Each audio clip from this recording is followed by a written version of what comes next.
Speaker and participant. On the behalf of Department of Sociology, I extend a warm welcome to you all. Session 2, theme, Health and Population Explosion. In an era where our world is witnessing unprecedented population growth, the impact on health system and public well-being cannot be overstated.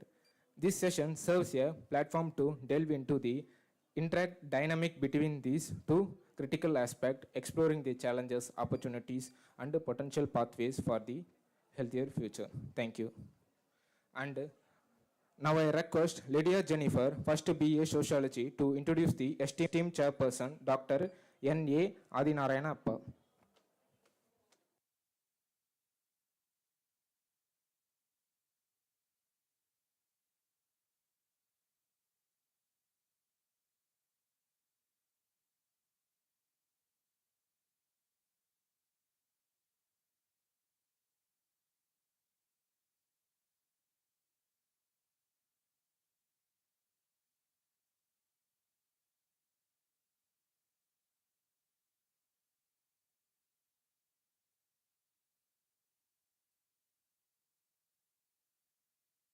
Professor of Sociology in Government First Grade College. His education qualification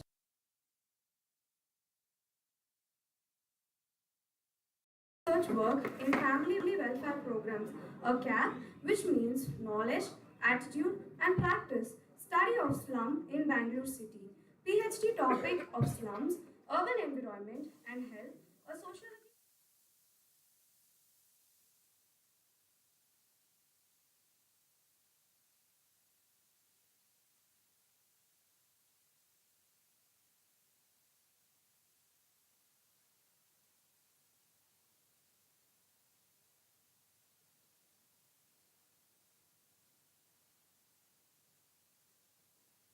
Also mentioned about his awards. He received National Award, Young Leader Award in 2015 to 2016, Bangalore University Best NSS Officer Award in 2016 to 2017, Karnataka State Best NSS Program Officer Award in 2016 to 17, Shiksha Ratna Award in 2016 to 17, Swami Vivekananda National Award in 2018 to 19. He published 14 books with International Standard Book Number for uniquely identifying books and 17 books with International Standard Serial Number. Chief editor of 6 books, minor project in self-finance, namely Sample Survey of Silk Works in Hosakota Taluk with special reference to Subili 2014. He conducted seminars such as NAAC sponsored national seminar and Self-Finance International Seminar. I'm just getting exhausted by just coming here and notifying your excellence. I am now wondering how much hard work and effort you have laid to achieve these goals. Let's give a big round of applause for this great personality, Mr. N.A. Adinarayanappa. I thank Sociology Department for inviting Sir as a chairman of today's session. Thank you, sir, for joining us today. We are honored to have you with us. I hope you will be found of today's session with us. Thank you.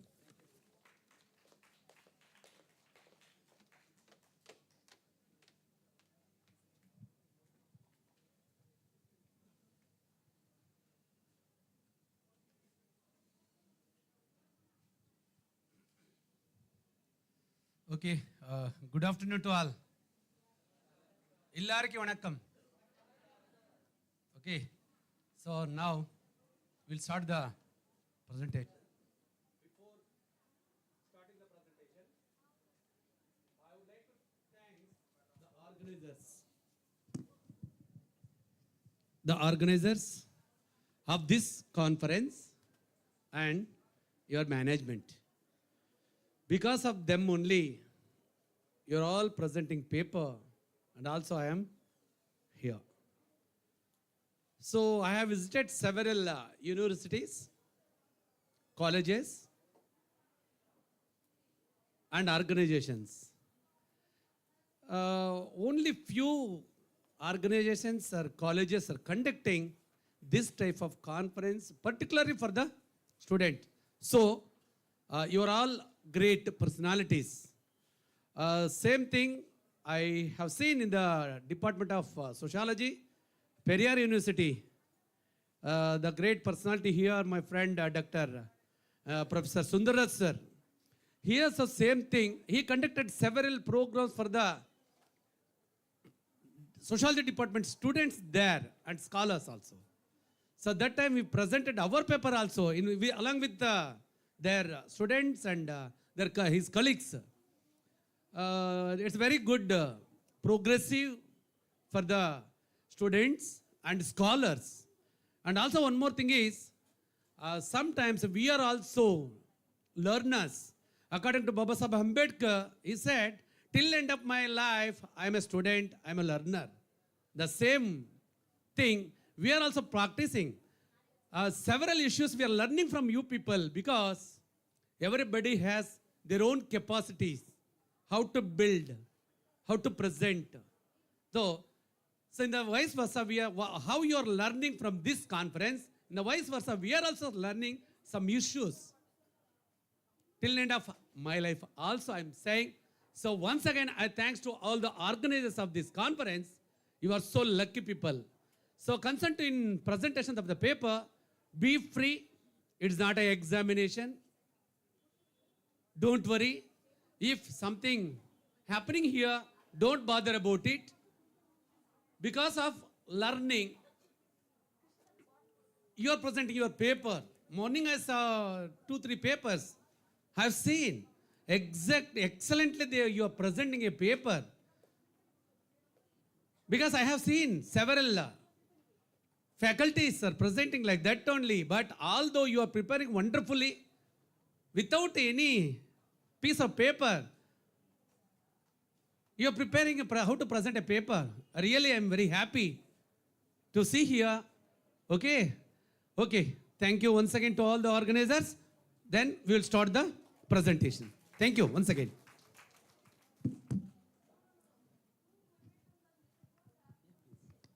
First presenter, Amutavashni, 3rd BA Sociology.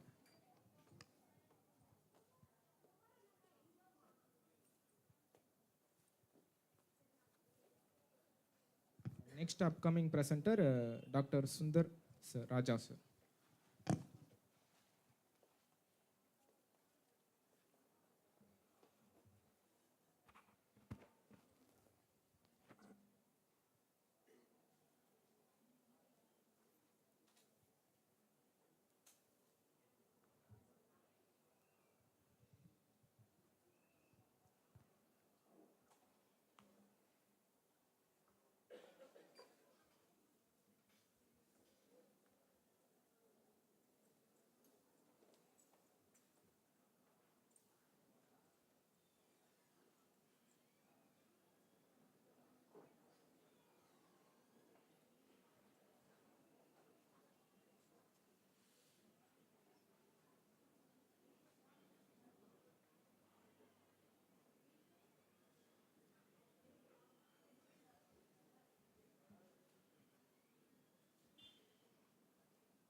Good afternoon to one and all present here.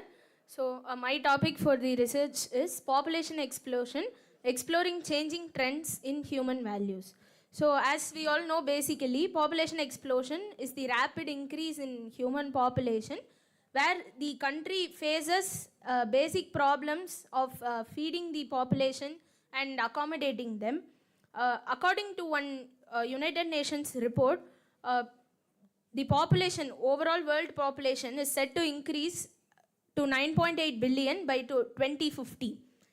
Since energy, food, water, medical services are getting better these days, the population is also increasing rapidly.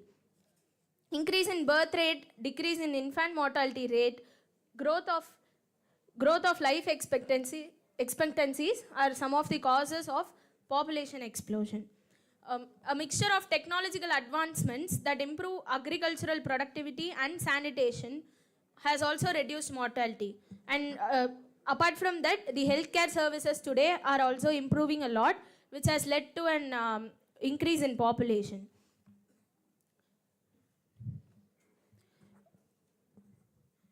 So, human values, as we all know, human values are the inherent aspects that an individual possesses.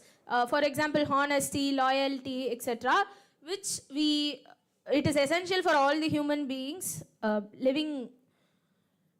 It is essential because it provides an understanding of the attitudes, motivations, and behaviors of other people. And it also affects the employability of a person. For example, if a person is going to work in a place, he or she must be punctual, must be honest in the working place, and also should have empathy towards other working people. So these are the basic human values that each and every one of us should possess. So in my paper, I have studied about how population explosion and human value is connected. That is, over a period of time, how the human values have decreased due to an increase in the population explosion. So for this, I have conducted a sample survey with the age group of 25 to 75 years of respondents. And the questions were like rating basis. That is, the respondents have to rate between 1 and 6 based on some values or principles that were given to them. For example, being empathetic towards others is a value for which the respondent should rate between 1 to 6. 1 refers that they are being very little empathetic towards others. 6 means they are being more empathetic to others. So from the research, I was able to find that only around 30% of the respondents or the people are living in a 4-member family, which means they are opting for a nuclear family. Most of them are from nuclear family basis, and the joint family system has reduced. Around 54% of the people have also told that they are still respecting their family values and traditions, which means they are giving importance to the traditions that are followed in their family. The rest of the others, they are little indifferent towards the traditions.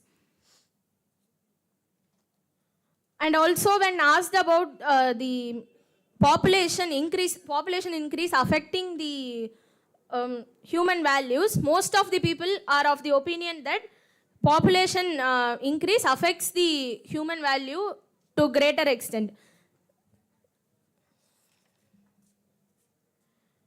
And also, when asked about protecting environment, which is also a basic human quality, around 26% of the people told that they are taking some small steps to protect the environment.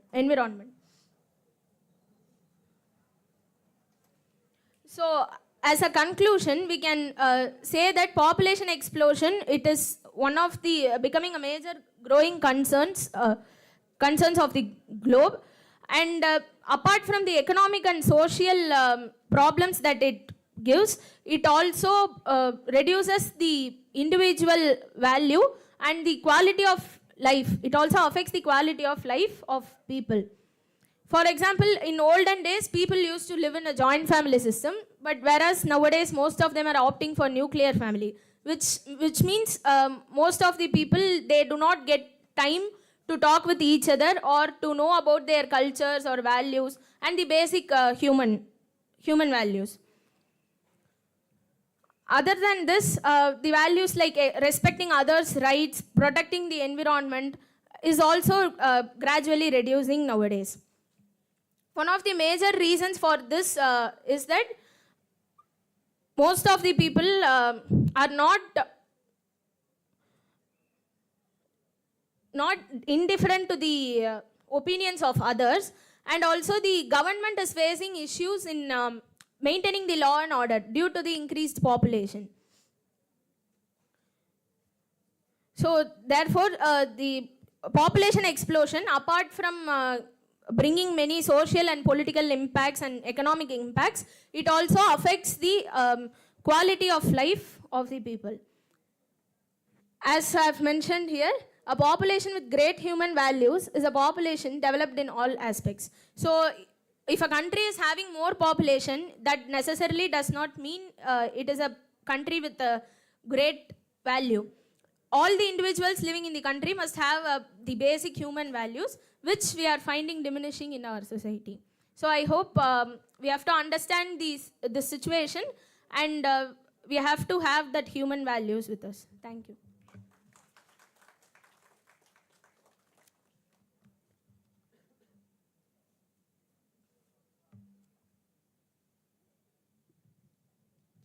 Any questions? Only a few questions.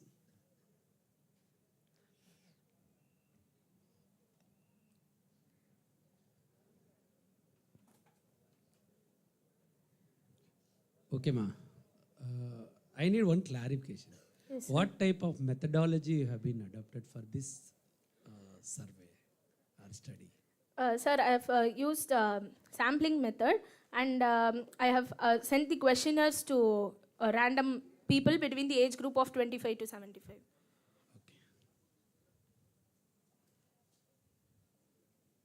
Okay, thank you, ma. Thank you.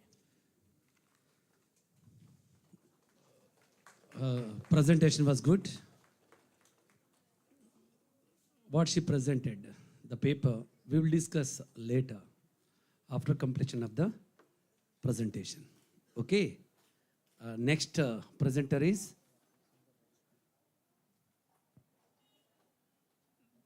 Dr. Sundarraj sir.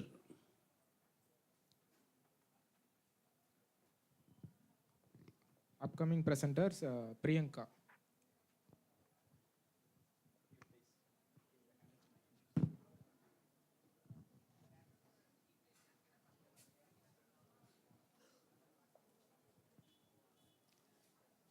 Men of letters on the dice and off the dice. First of all, I am a lucky person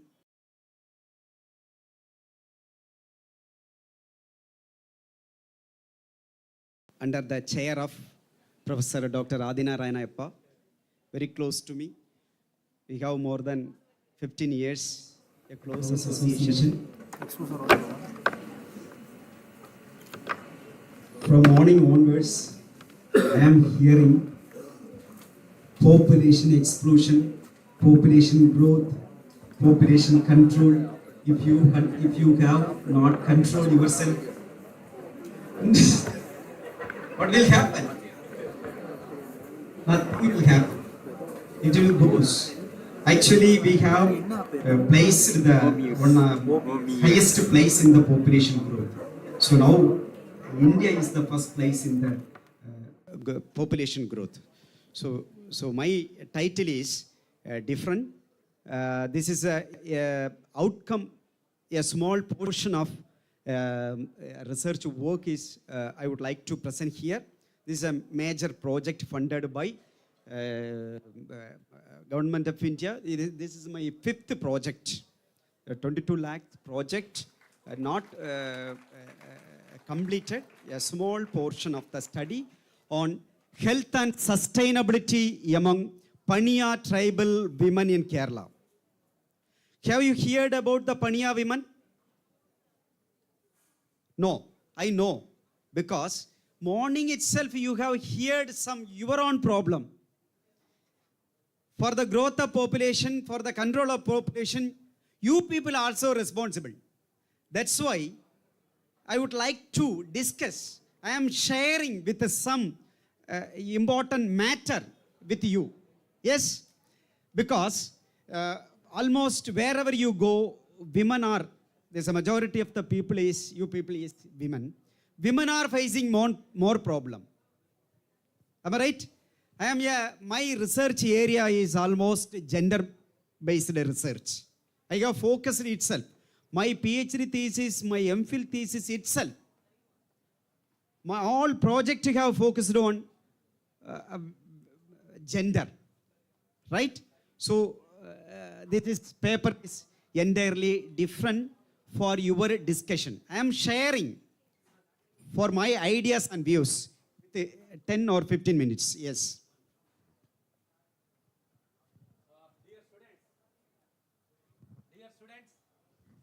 Here, please. Hi guys. Some group was here eagerly waiting what sir is saying. They're eagerly waiting. We want to receive something from sir. That one group, they are busy with their work. Here, some students, they are very busy with their work. They are discussing something. See, we are already, I told you, you are lucky people. Because your teachers have taken big responsibility to conduct this conference. We have plenty of works. I came from Bangalore. He came from Periyar University. He has completed 5 major projects. You can't believe. You can't believe. He is sharing his own experience. He is shouting like anything. But you people you are busy with your other works. Please, listen here. Because day after tomorrow, you are the future leaders. You are the real future professors. You lead the society tomorrow. Please. We have plenty of works, although we came just because of you people. Okay? Do you know, he is the associate professor. He is HOD. He finished 5 projects, major, you can't believe. You don't know the value of project. I submitted 7 times. I didn't get single project. You must know the value of that project. He is sharing his experience. Do you know, already he asked that question, Paniya women, you know, what work they are doing? What is their status? Please, listen what he's saying. It's my sincere advice. Today you are staying here. Tomorrow, we are busy with our works. Because of hundreds of kilometers we came here. Because of you people only. I'm not scolding you. I'm not blaming you. It's a student life. But you must bear your mind only 2 days here. After you are busy with your work, your friends, or etc., etc., etc. It's my sincere advice to concentrate what he is saying. Please, thank you very much. If you mind, I don't mind. Please listen what he is saying. Thank you, sir. Thank you. A small correction, not advice, but my most humble request to all of you. You will get something from my paper because you have heard some presentation. There was a lot of lack, but we are not criticizing. We are encouraging on you because you come forward. So what type of methodology or how do we move forward? That's my intention. My research scholar is here. Even though he is in this hall, I am ready to present. That's why for my students, you are my students. Because I have 8 students who have awarded under my guidance, PhD. One student, Renupriya, is now assistant professor in my department with my same, with my neighbor. That's a proud of students. You will be definitely, you will be placed in somewhere. Anyway, go. Next slide, please.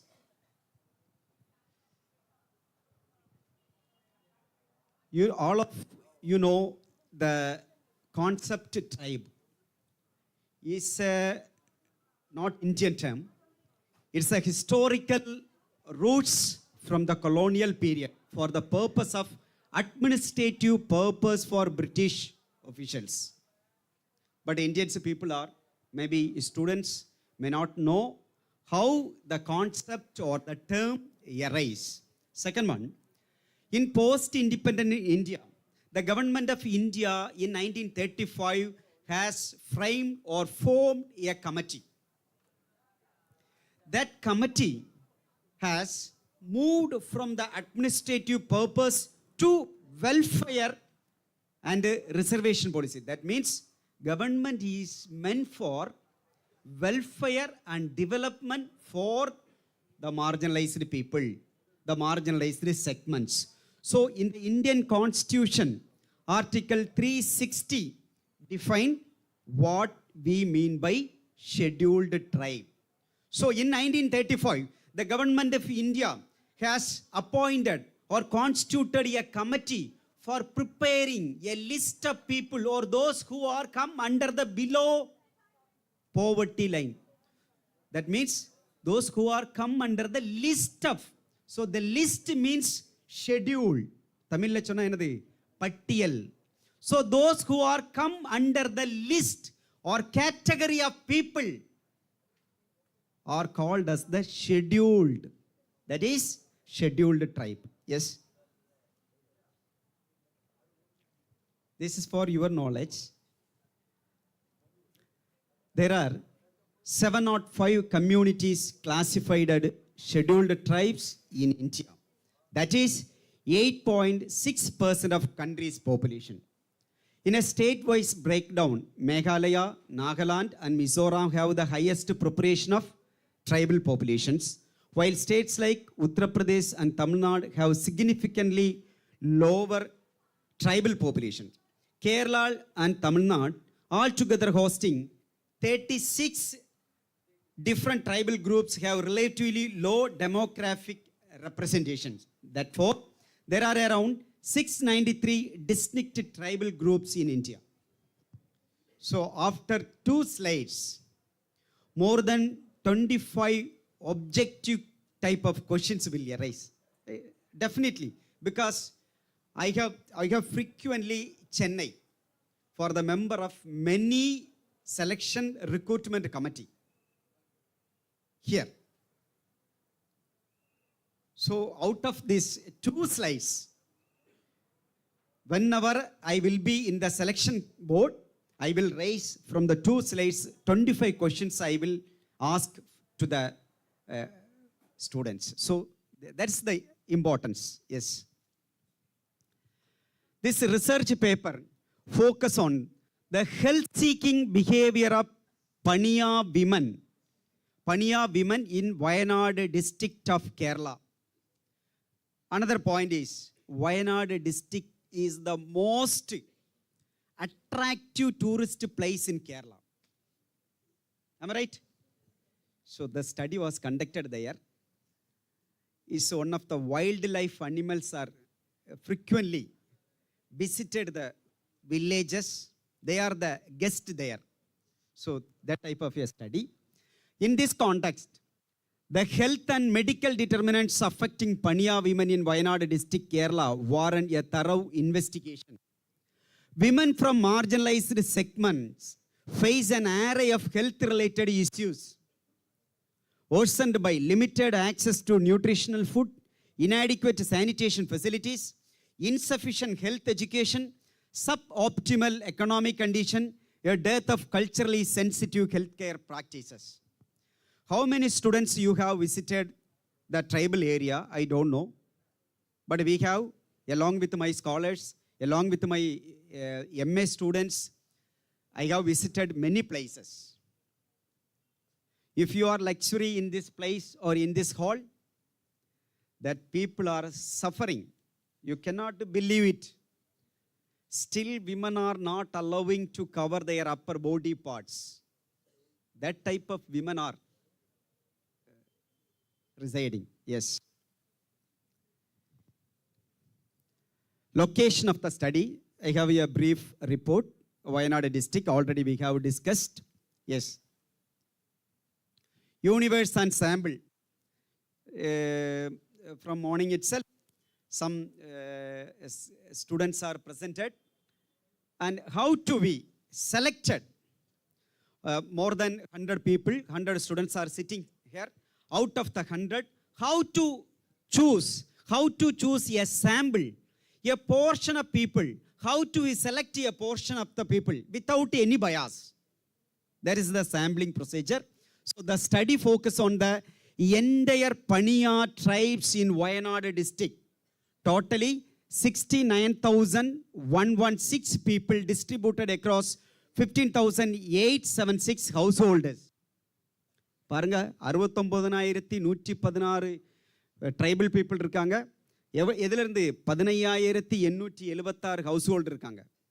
இப்போ எப்படி how to we choose, how to we select, how to we took a sample from the out of the population, that is important, without bias.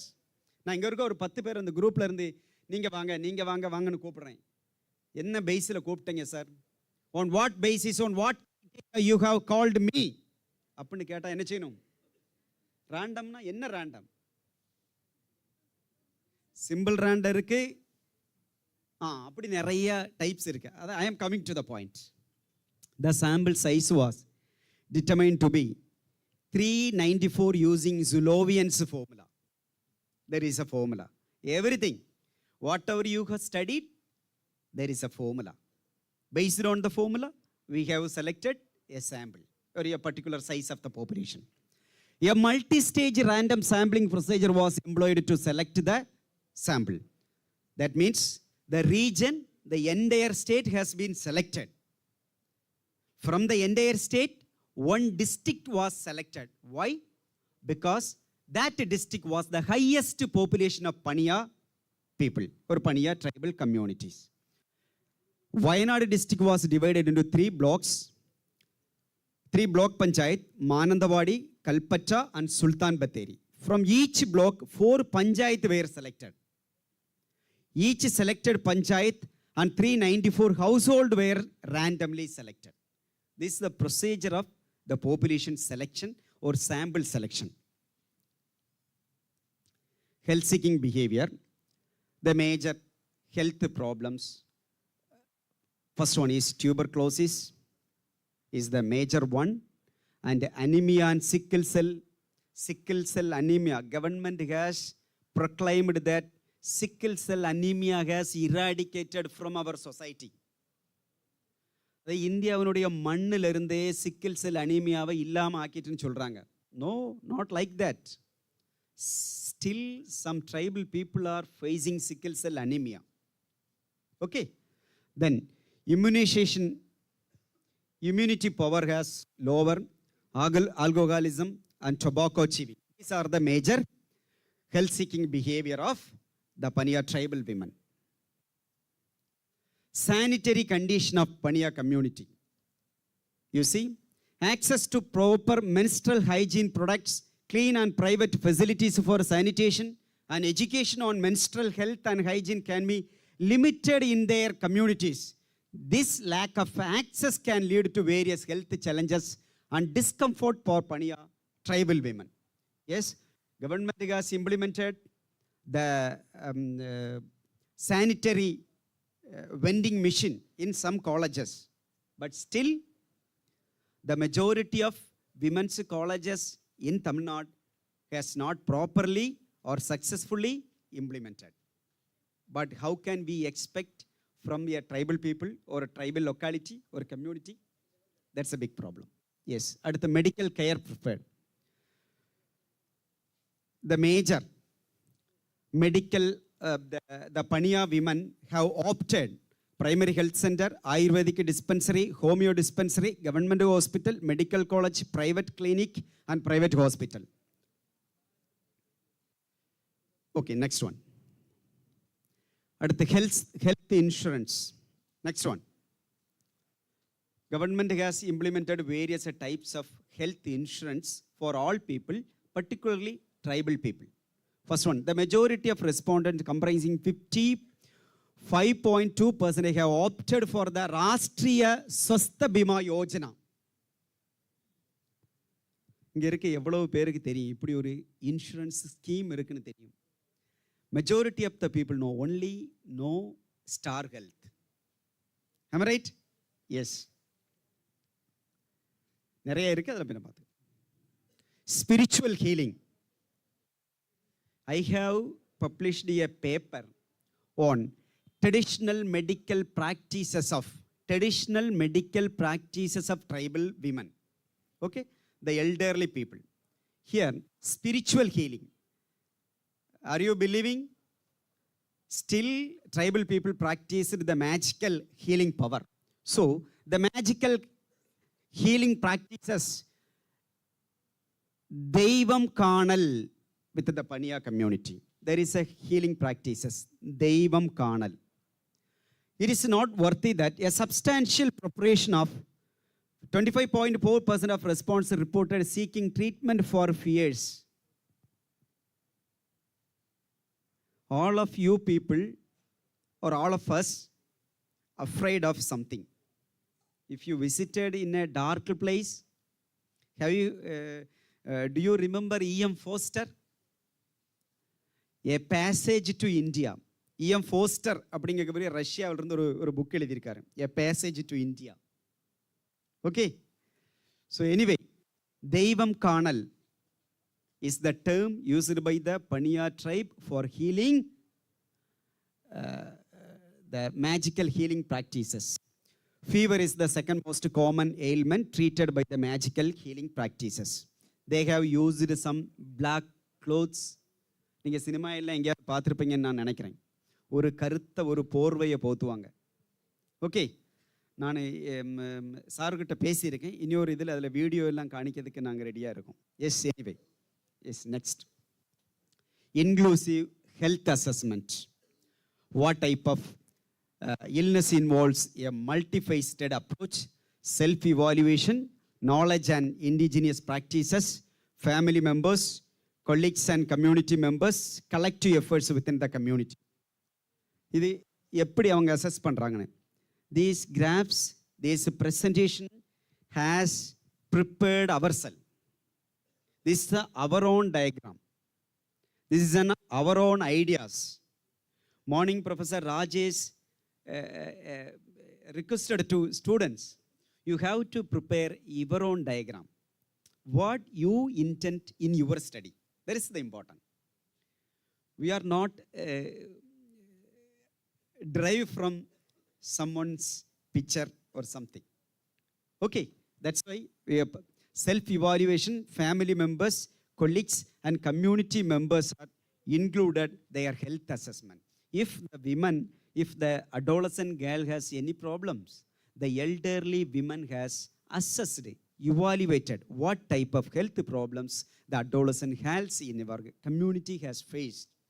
They have used their 3 fingers and immediately they have assessed.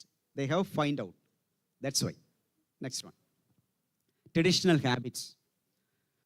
This is a common problem. Smoking, battle chewing, alcohol consumption. That's usually wherever we go in tribal settlements, it's practiced. Yes. Next one. Habitus of the, yes, findings. Housing conditions, preferred medical care, health insurance, magical healing practices, health assessment, personal habits. These are their major findings or outcome of the a small portion of the research work. Thank you. Next one. Recommendation எல்லாமே வச்சிருக்கோம் for your, if you need any clarification, 2 days I will be here for your kind reference and ready. I am available here. Thank you. Thank you for your kind cooperation and support and patience.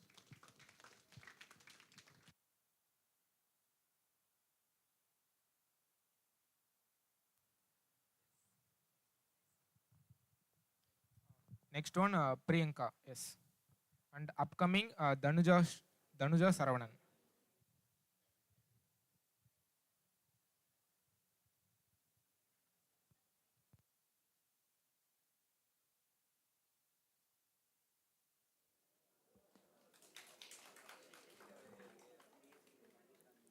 Good afternoon, everyone. Myself Priyanka of BA Sociology second year. Today I am going to present my topic on impact of overpopulation on food scarcity in rural and urban areas.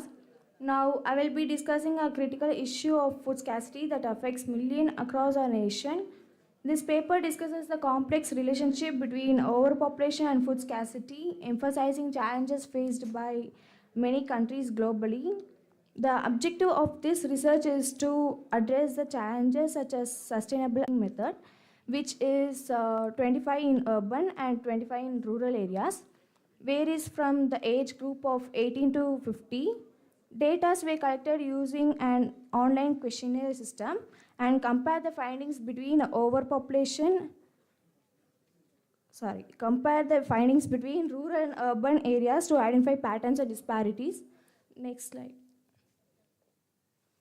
This discussion addresses food security in rural and urban areas, attributing it to overpopulation.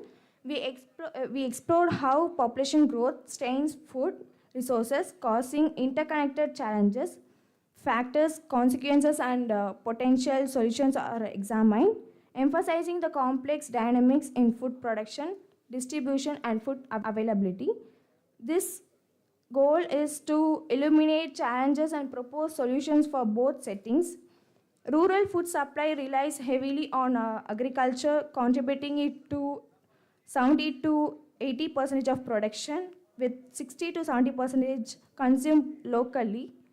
Limited food variety influenced by local procedure constitutes 30 to 40% of the diet.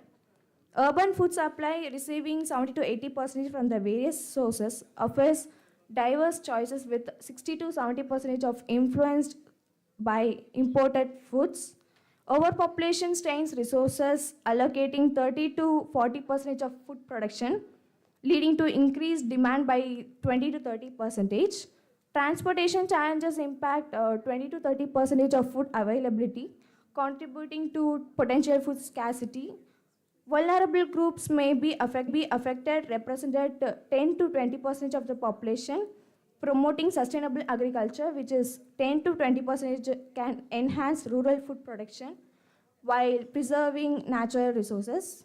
Infrastructure development improves food transportation from rural to urban areas, potentially increasing availability. Food security programs address scarcity, especially in vulnerable groups. Encouraging diet diversification improves nutritional waste, increase availability. Embracing agriculture innovation and technology significantly enhance food production. Community and global cooperation contribute to equitable resource distribution, improving food security. And in conclusion, the research underscores the critical issue of food scarcity in both rural and urban areas, primarily driven by overpopulation. The study reveals complex challenges, emphasizing the need for a comprehensive approach, including sustainable farming, population control, and equitable food distribution. Urgent action and collaboration among governments, NGOs, and communities are essential to address root causes and prevent future food scarcity globally. Thank you.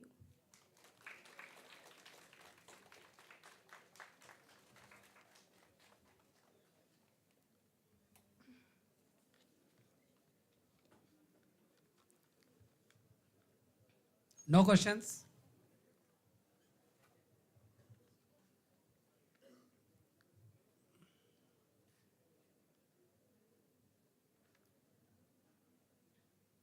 Priyanka,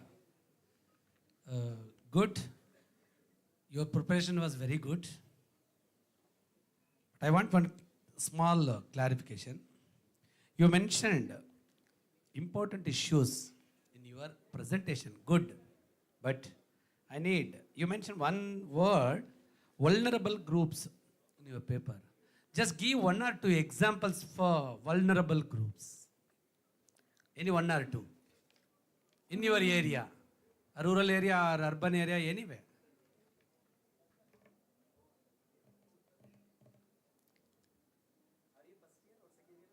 Second year. Good. That's the thing I'm telling. She expressed wonderful issues. Although if you know any vulnerable group in your this one, what food scarcity in rural and urban area, If you mention any one or two examples in all through the issues, what you have mentioned, it's other than your paper will get quality. Okay, good. Thank you. Thank you.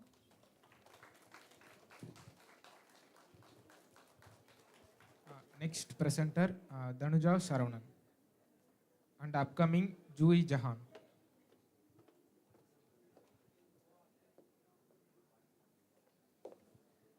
Good afternoon to all. This is Danuja, studying second year MA Sociology at IGNO. And my topic is about effects of overpopulation on public health, and it is an analytical paper. First, overpopulation means the state where the human population rises to an extent exceeding than its carrying capacity. If it's able to occupy 100% means its carrying capacity is 100 only. If it exceeds 100, then we can say that situation as a overpopulation. And then health has immense pressure on you because of overpopulation, like lack of sanitation, and then malnutrition, and then poor air quality, contaminated water, etc. Then we will see how overpopulation resulted in malnutrition. First, malnutrition is defined as a state where a children lacks nutrition, or it consumed extended nutrition in its daily basis. Malnutrition consists of 4 categories, like undernourishment. Undernourishment is if a child consumes less quantity of its dietary calories, then it is categorized as undernourishment. And then child stunting means if a children or a child under age 5 has height which is not abnormal height, which is a lower height for its age, then that child is categorized under child stunting. And then child wasting means a children under age of 5 has a lower weight, that is underweight for its age, then it comes under the category of child wasting. And child mortality means the children under 5 age may face life-threatening disease or infections that is due to lack of nutrients, then that categories comes under the child mortality. And then malnutrition has direct or indirect affects the cognitive development of child in its earlier phases of childhood. Like due to lack of nutrition, the child learning capacity and then long-term memory or inhibitive memory will be affected due to malnutrition. Next. Then overpopulation is obviously leads to urbanization, because people tend to move to a better place where they can find a better resource, better opportunities for their livelihood. Hence, the urbanization will in turn leads to the formation or expansion of the already existing slum areas. And due to slum areas, many health issues like there will be increased in the crime rates and inadequate education facilities, and then they don't have proper access to healthcare facilities, and they lack hygiene in their way of living, and there is high chances of rapid spreading of communicable diseases like malaria, influenza, measles, HIV, etc. Next, overpopulation also leads to overcrowding, that in turn will lead to airborne diseases. Crowding means congested living conditions, which leads to higher morbidity or mortality due to infectious diseases. And according to National Health and Family Welfare of India report, mothers reported 3% of their children has the symptom of acute respiratory infections. That means 3% of children is coming across respiratory illness during their early childhood. And then this is a report released by Medical Certification of Cause of Death 2020. It says about 10.3 percentage of the death are caused due to respiratory illness. And then overpopulation leads to increased vehicular pollution. Nowadays we can see every household is having a minimum of 2 vehicles in their home, and which ultimately leads to congestion in the traffic. Hence exposure of public to the pollution will lead to respiratory illness, cardiovascular diseases, and allergic infections. It will lead to cancer risk also, and then it reduces the function of lungs, etc. Then migration crisis. Due to overpopulation, migration is in increased phase. Migration can also lead to mix of cultures in the world. At the same time, it also introduces human pathogens into the susceptible population. And for example, it can also lead to epidemiological outbreaks like cholera, typhoid, which is spread to a susceptible population due to migration of people from one region to the other region. Next, these are the effects of overpopulation on the public health. And then now we can see how it can be mitigated. Government has taken many steps. First one is Janshakya Sthirata Ghosh, and it is a National Population Stabilization Fund. It will fund schemes, initiatives, or programs, projects which will to meet the unmet need for contraceptive or reproductive and child health, and it aims to stabilize the population by the year of 2025. Then food fortification program. Over 70% of the Indian population are not able to fulfill their daily dietary calorie intake. They are taking very much less required quantity of calorie than in their daily life. Hence, to mitigate these issues, government has introduced food fortification program. In this program, the food products were fortified with essential micronutrients and minerals. It also helps closing the nutritional gap, since a portion of the population has limited access to nutrition-rich foods. And you can also see, while if you are buying products, in that itself it will be mentioned. If you're buying a milk packet, it will be mentioned that fortified milk. Next time if you are buying, you can notice that thing. Then Ayushman Bharat Pradhan Mantri Jan Arogya Yojana, and it is the world's largest government-funded health insurance. And through this scheme, eligible household, that means that eligible household will be selected through the caste census. That household will able to receive 5 lakh per annum per family. They can get cashless treatment in empaneled hospitals. In empaneled hospitals means government hospitals which implements these schemes. In that hospitals they can take cashless treatments. Next mission, Parivar Vikas means its main objective is to reduce the total fertility rate in India. And total fertility rate is defined as a in the total lifetime of a woman, how many child she has. That is defined as the total fertility rate. And it focuses to reduce the total fertility rate, and it focuses on improving the access to contraceptives through delivery assured services, new promotion schemes, and etc. It creates awareness about the contraceptive methods. And then Rashtriya Swasthya Bima Yojana, yes, as sir said, it is an insurance scheme for unorganized sectors. Over 93% of the population is working under the unorganized sectors. As population increases, even a high skilled person is compelled to work in an unorganized sector. So in unorganized sector, there is no job securities, and there is many health issues. For mitigating that issues, government has introduced this scheme.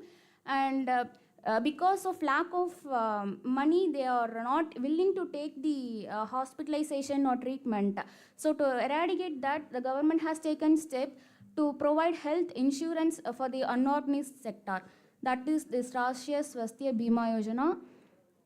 Next. Then now I have discussed some 4 to 5 schemes.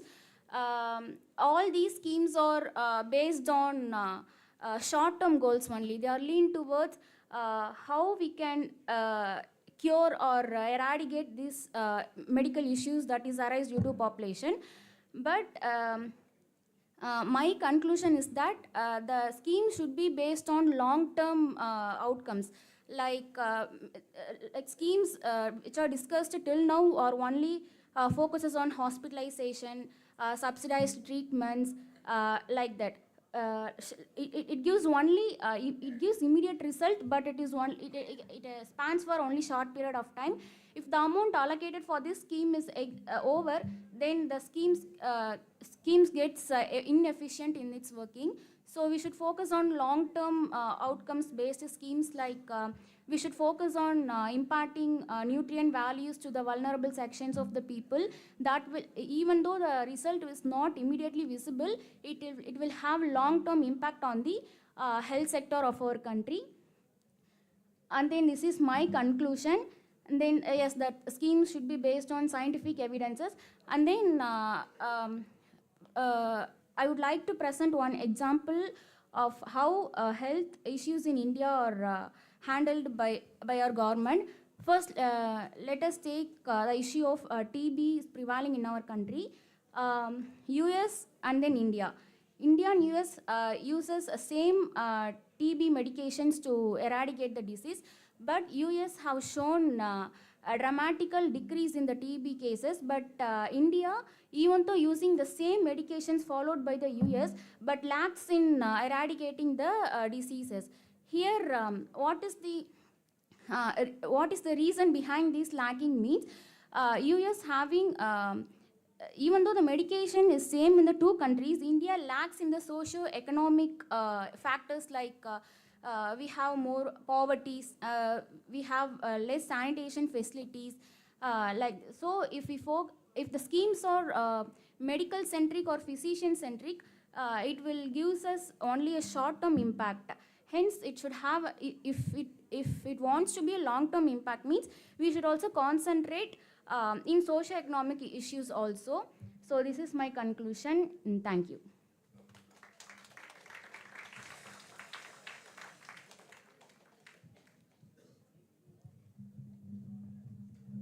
Any query, any questions? No questions, no queries.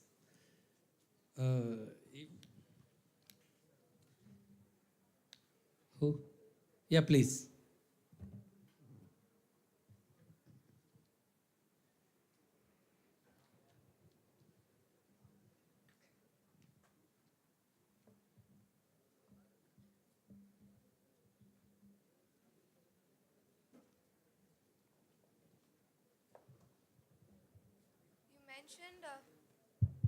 You mentioned slum areas.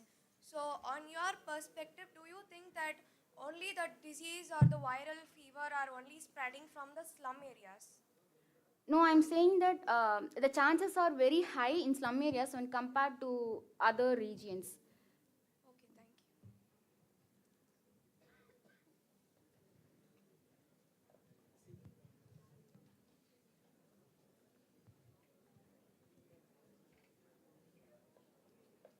That's all, no? If we leave this stage to Dhanuja Sharvanan, maybe she will continue her speech till evening. That much of preparation she done.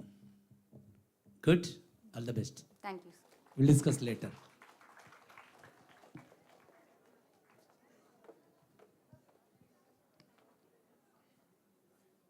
Next presenter, Juhi Jahan, and upcoming Samyukta.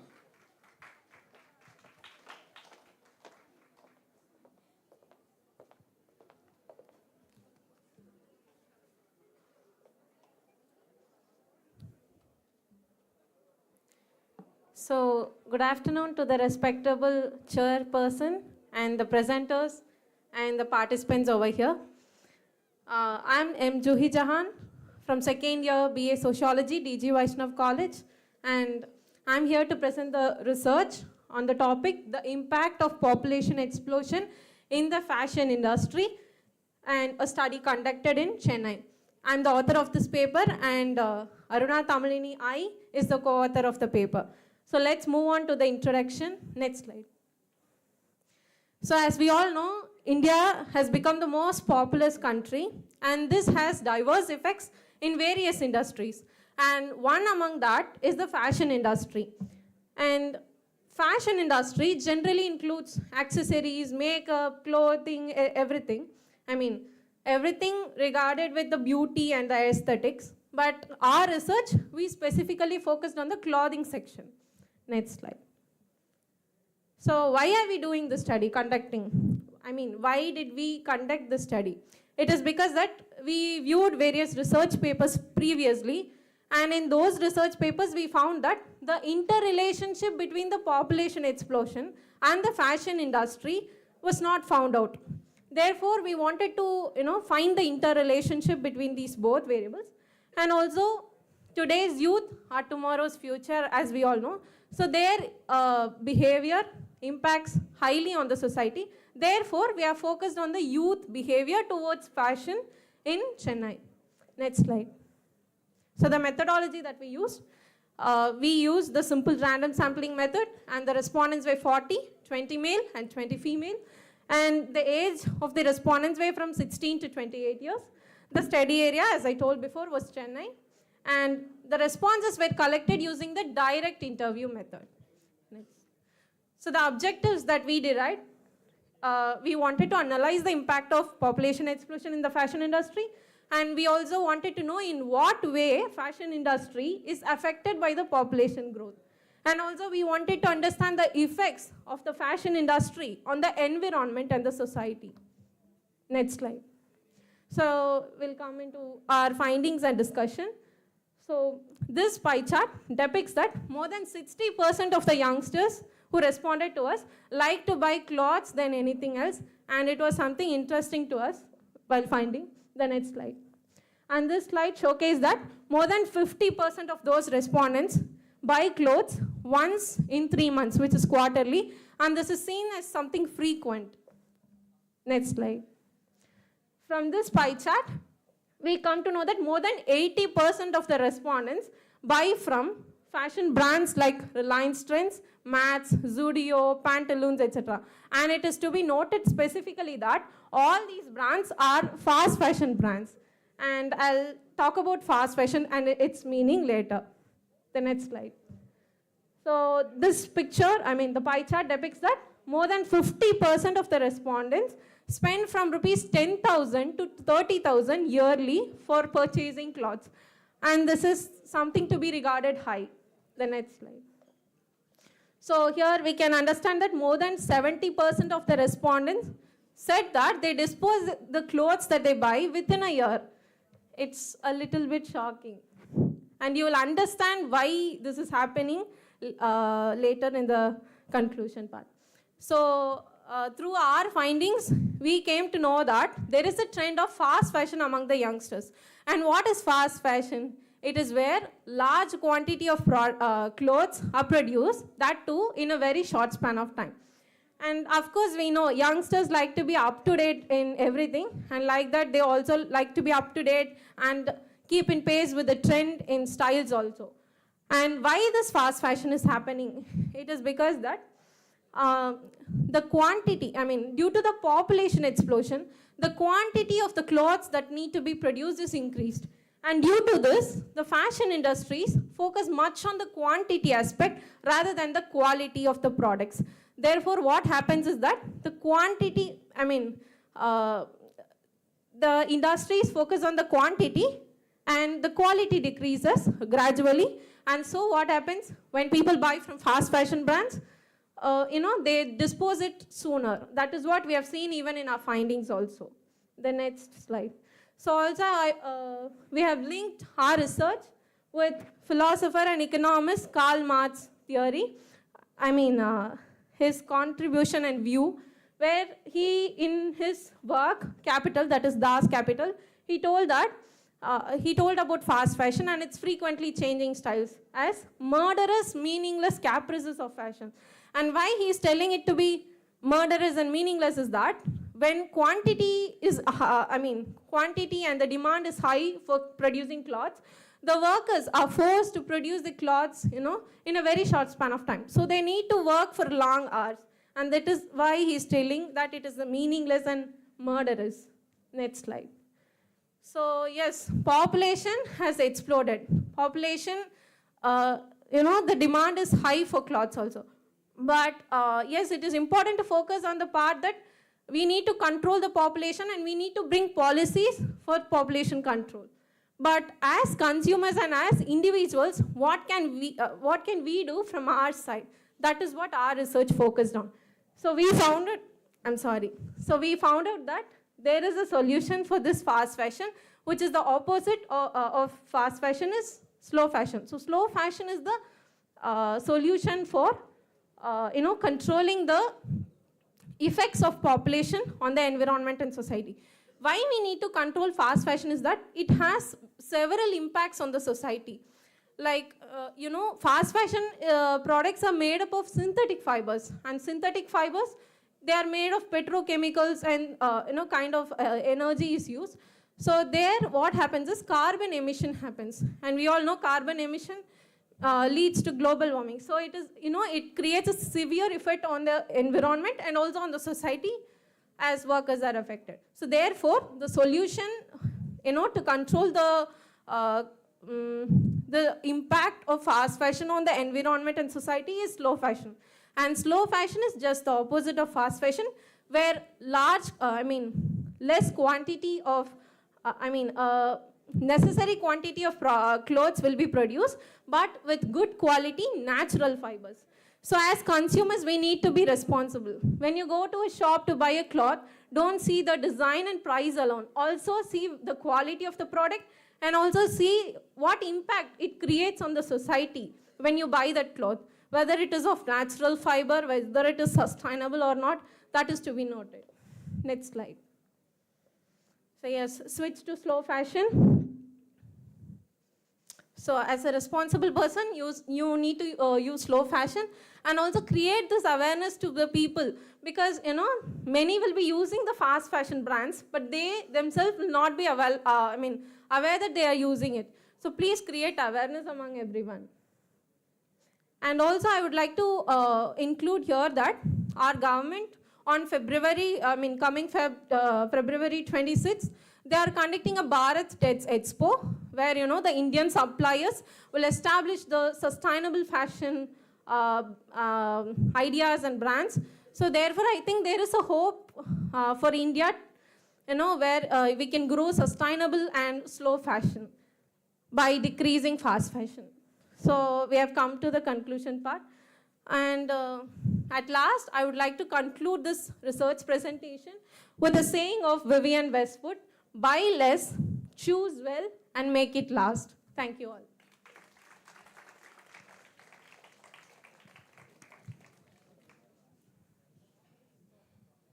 Any questions? Yeah, please. Give mic to her.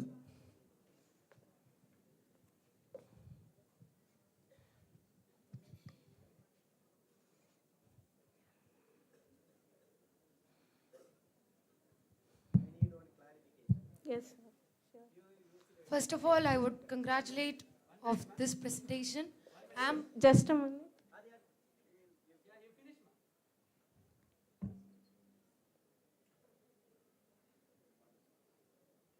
Okay, ma'am, start. I'm Agalya K from First BA Sociology, Queen Mary's College. My question is that, is your entire presentation is only based on the women, right? Or otherwise, is that nowadays women are only traveling with the fast fashion? Okay, good question, but I would like to clarify that our respondents are 20 male and 20 female. So it is not gender biased. We have, included the both kind of gender.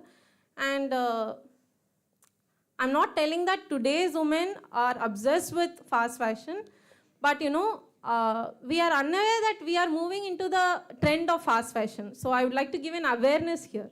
That is what. Okay, thank you. This question is from your slide pictures only. That's why I'm asking this question. What was there? In that slide, a woman, two women only buying the clothes now. That's my question. That before slide. Okay, that's just a slide. But okay, I'll take it as a constructive kind of feedback. In the next upcoming sessions, I'll include both gender. Okay, thank you. Yeah, sir will ask one question. Please bring the mic.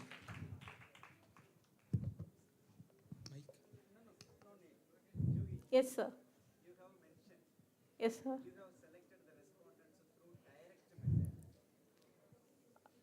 Through random sampling method, sir, and we have direct interview method.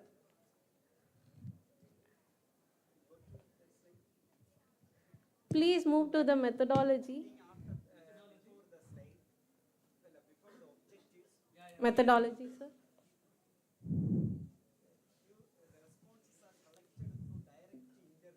Direct interview, sir. So through the random sampling method, we have selected the youngsters randomly, and then it was a one-to-one session, sir, where we had discussions with them, and it was a open-ended and close-ended questions. For your kind information, there is no direct method. There is no direct interview method. Interview schedule or interview, the questionnaire, is a technique, is a tool to gather information or collect data. Yes? Thank you. Okay, sir. So hereafter, I'll remove that word method from it. Juhu, right? Juhi, yes, ma'am. Juhi, firstly, really nice. Like you, I don't think anybody else would have thought about population explosion and fashion industry. Thank you. So really good choice on the topic. Thank you. I think that deserves a round of applause for Juhi. Thank you all. So my question would be, I think most of your research is directed upon the upper middle class, the middle and upper middle class population who actively buy from brands like Max and Zara, whereas 80% of the population are still from lower income groups. Us as a developing nation, we haven't even achieved SDG goals of, alleviating poverty or, accessing food security. We still have a lot of developmental goals to go and achieve. For Yes, that, yes, ma'am. we do have to involve a lot of fast fashion Yes, because we are not okay. as developed as states like the fashion. So does Okay, this ma'am. make your study a very specific, like class-specific study? Well, it's not class. So it will be a. I have a question. It's just out of my curiosity. I just got an idea that if we are shifting towards a slow fashion, I do agree that it contributes a lot to the environment because slow fashion is what we needed. But still, if we think from the other end, like if we are started to change into the slow fashion, what will happen to the workers and involved in the fast fashion? Because there is a very huge industry going on and there are a lot of workers involved in it, and economically also they are contributing a lot. So we have to think about all those factors also. I mean, as a researcher, I just wanted to think about these things also. But I'll agree that slow fashion is important to the environment. But when it comes to, because we are a populous country, we have to increase our opportunities in employment, as well as we have to increase the availability also. So that's a curious question comes to my mind. What will happen in that way? If we think in that end, what will happen to that workers and what will happen to our economy also? Okay, that's actually a good question. And yes, what will happen to workers if fast fashion is not, fast fashion decreases, the industries decreases. That is what your question is. And for that only, I gave ma'am like a kind of solution where, the youth population in our country is high. And when they start, when more number of entrepreneurs start more number of slow fashion businesses, then fast fashion industries will reduce and slow fashion industries will go high, right? So those slow fashion industries can provide them job, right? The workers, and also in a better, they can provide a better quality of life to them also when compared to fast fashion. So that can be a solution. And just one more thing, sir. Change, it's everything can't change in overnight, as we know. So, gradually, I hope that fast fashion can be reduced and slow fashion can increase with the help of youth in the population, and also the workers can transform from fast fashion to slow fashion through these young entrepreneurs. That is what my point. Thank you, sir. Can I go? Thank you. And last but not least, Samyukta.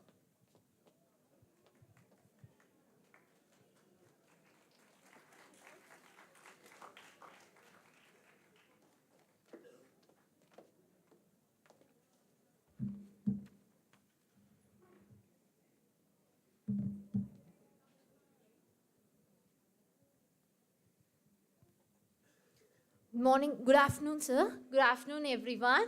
I'm Samyukta, third year BSc Medical Sociology from Tripura College of Allied Health Sciences. So today my research topic was about status of migrated daily wage laborers, sociological analysis. So basically, overpopulation is migration is one of the main component for the overpopulation. So my research is mainly focused on the migration and the problems faced by the daily wage workers. Introduction. Migration is a movement of individual or group from one place to another due to various reasons, whereas displacement, be it physical or metaphorical, compels individual to adapt, shows reliance, and engage in interception. The multi-phase phenomena profoundly influence people, leaving an indelible mark on their identities and societies through the ages. So this study present focuses on the migration of male daily wage workers due to financial and environmental factors. It is a significant reason for people to move from one place to another. The main aim of the present study is to find out the status of the migrants. So my research methodology need for study was migrants originating from other states encounter numerous challenges and difficulties to adapt to the new culture and the environment. Prevailing issue is the sense of alienation experienced by these individuals within the society. This research specifically delves into the difficulties faced by migrants in Old Washerman Pet and Coimbatore market. So the objectives of this research were to find out the demographic profile of the migrants, to find out the problems faced by the migrants, to access the utilization of government schemes by the migrants.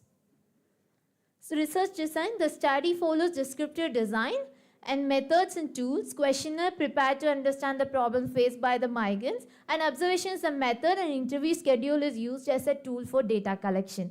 Sampling, this current study focuses on the individuals who have migrated from other states to Tamil Nadu for employment. These samples were collected from Coimbatore Market and Old Washerman Pet MC Road. This study follows a convenient sampling method and 50 samples were collected. So the demographic findings are the study comprises a homogeneous sample of 50 male participants all within the age of 25 to 35.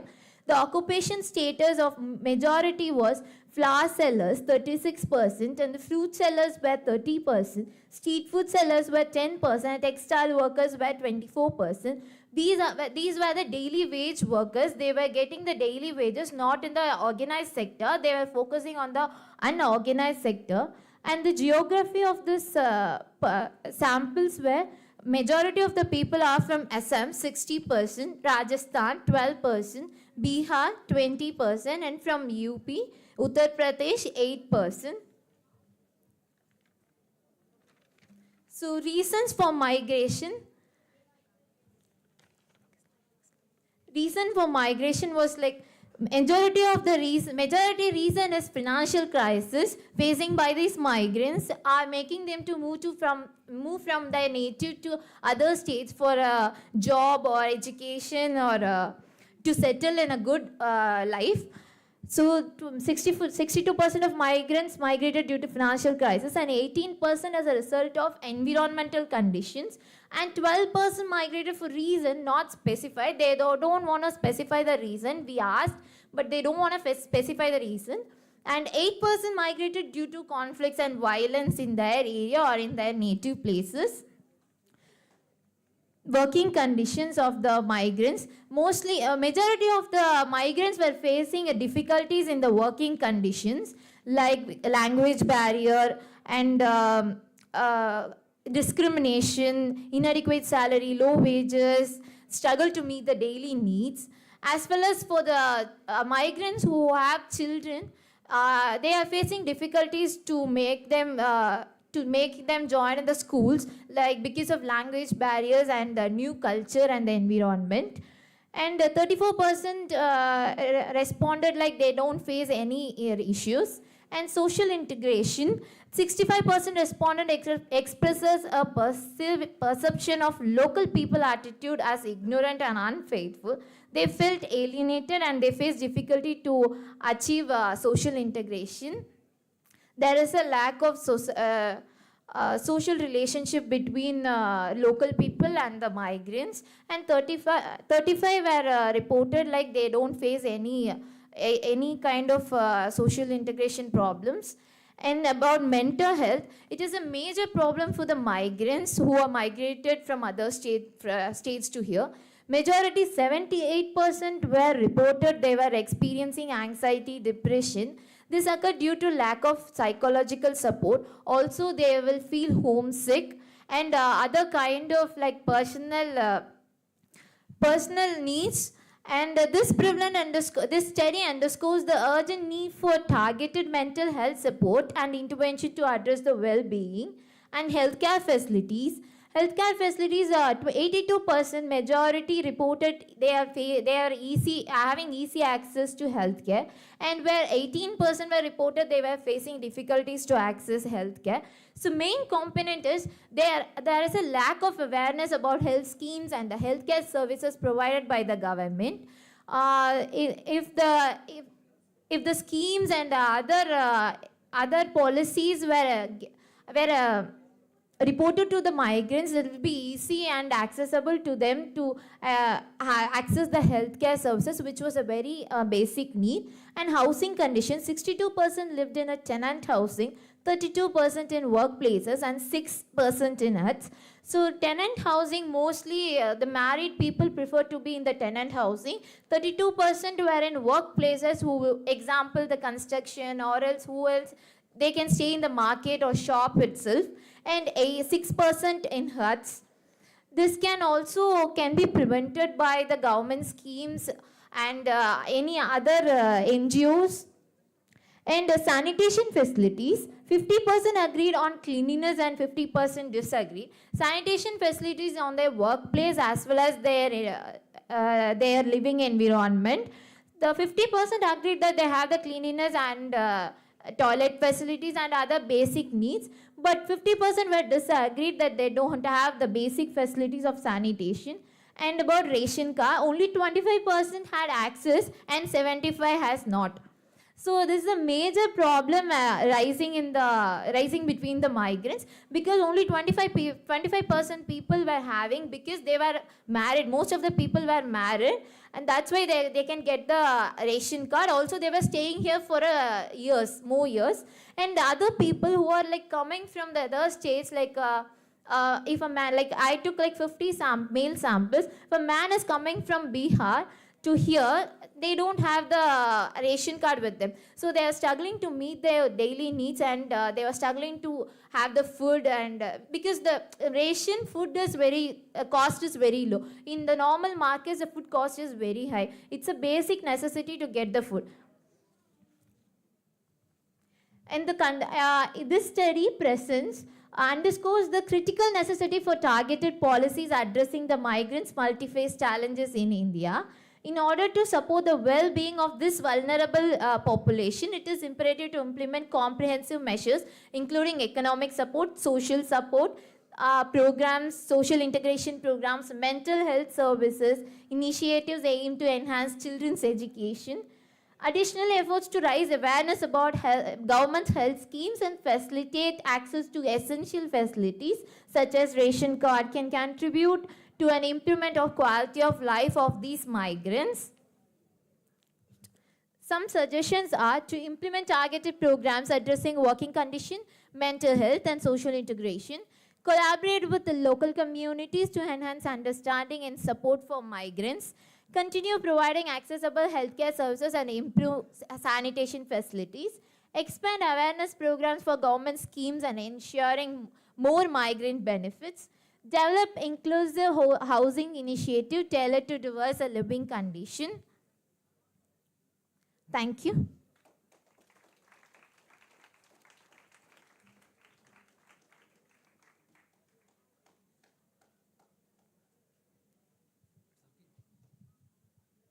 Any questions?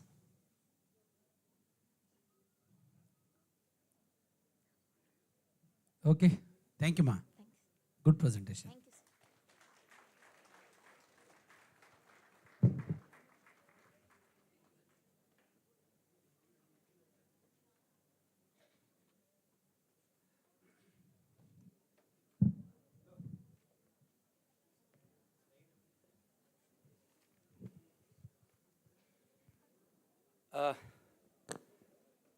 Thanks to all paper presenters and listeners and respected people.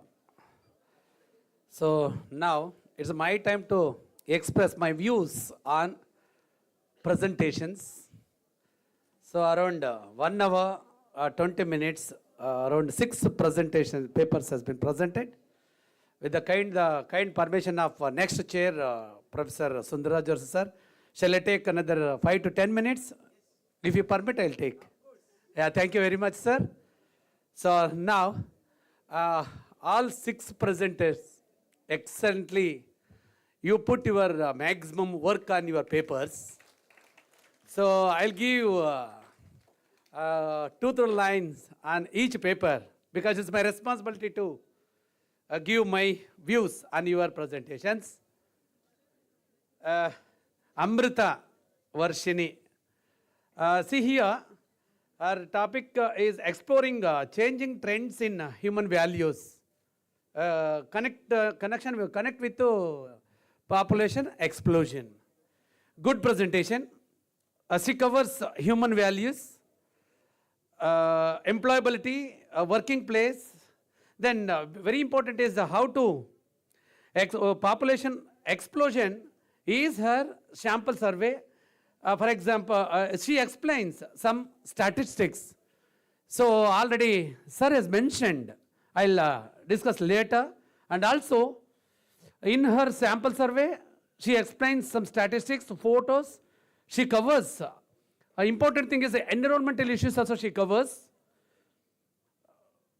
Then I'll give some suggestions to her. Please mention when you are going to present your paper, give 1 or 2 objectives on concern to your topic. Then you will explain in brief methodology. Some present has been mentioned. Then second presenter is Priyanka, I think. Priyanka, food scarcity in rural and urban area. So populating food consequences, she explained rural examples. Along with the example, rural and urban examples, she explained.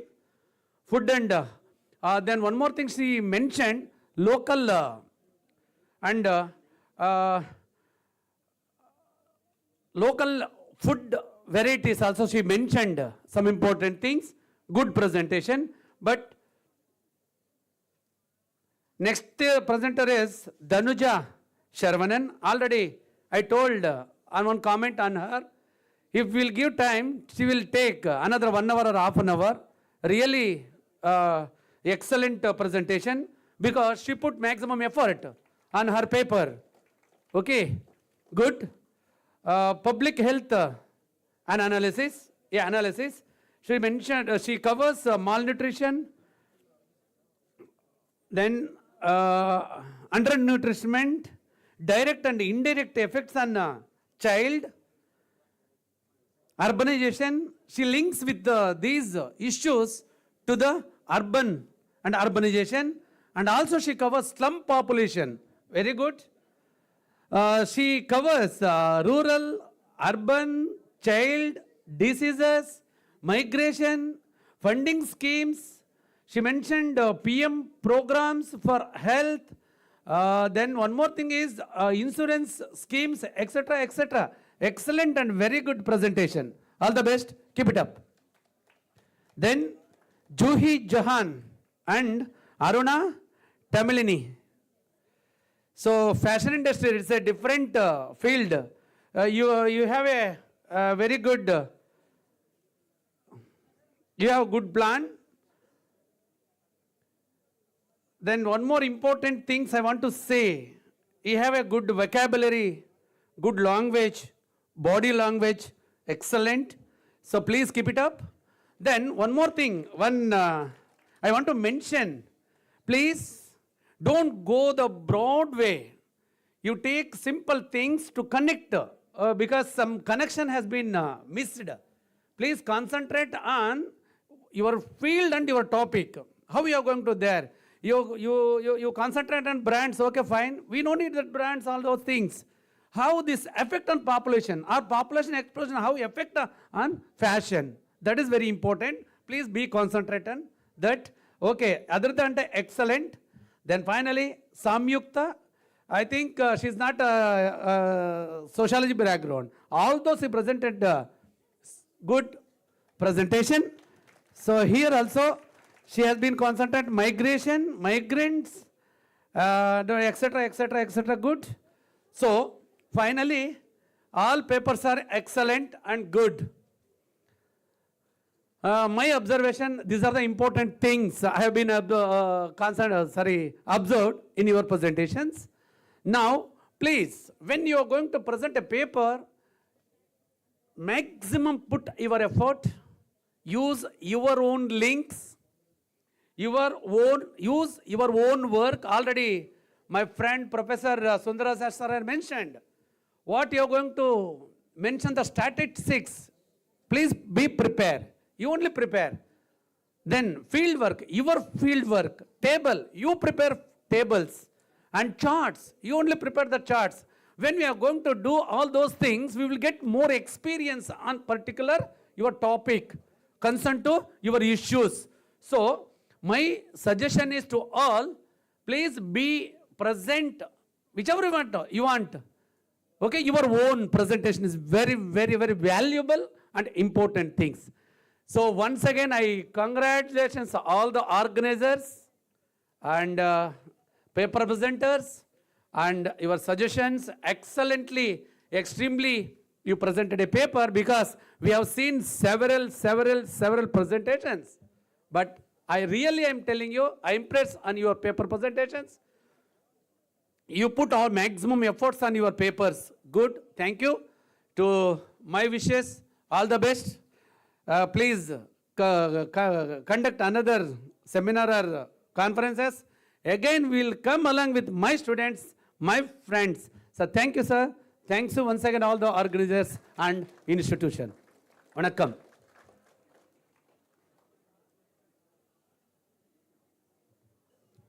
I would like to call upon Mr. N. Syed Aziz Ahmad, Assistant Professor of Department of Sociology, sir, to felicitate our resource person, Dr. N. A.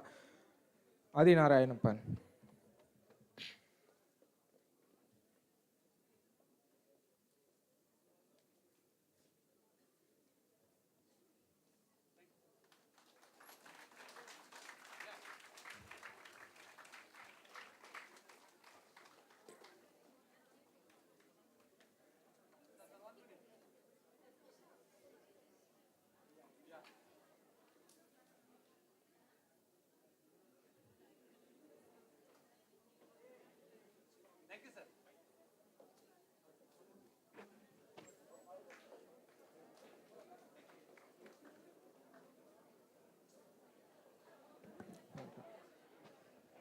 I would like to call upon Dr.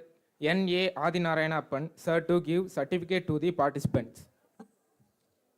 First, Amutavashni.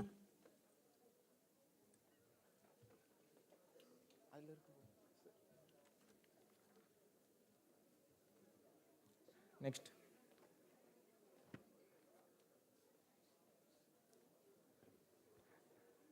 NP Ranjit. Dr. Sundarrajan T.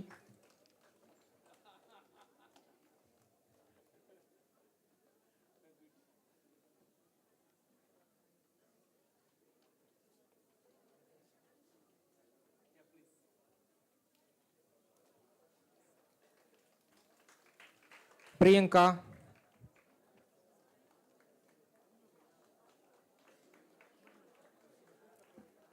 Danuja Saravanan.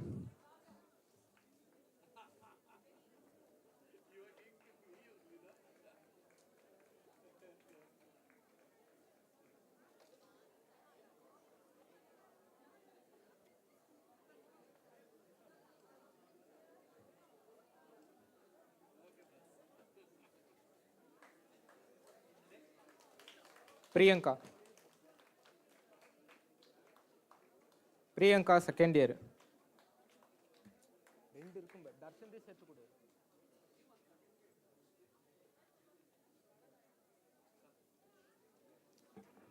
Danuja Saravanan.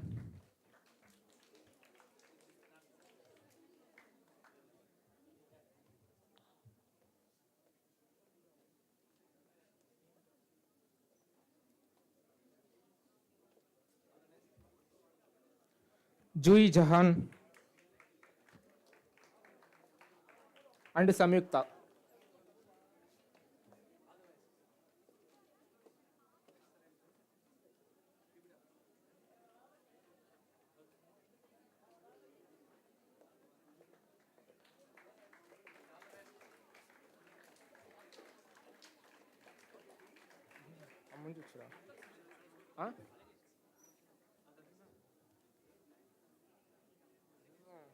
Huh?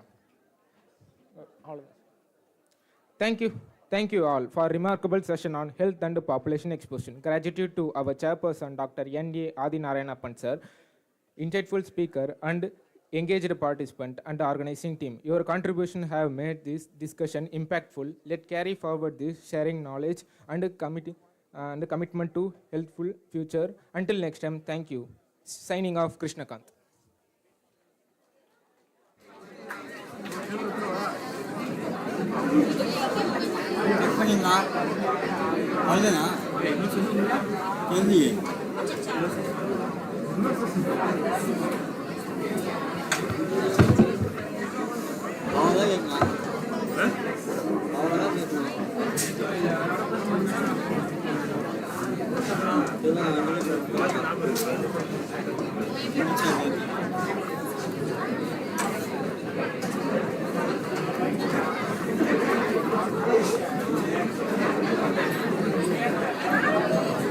If anybody miss your SBI debit card, kindly collect it to Alagasan sir in canteen.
The paper presenters of next session, please get ready.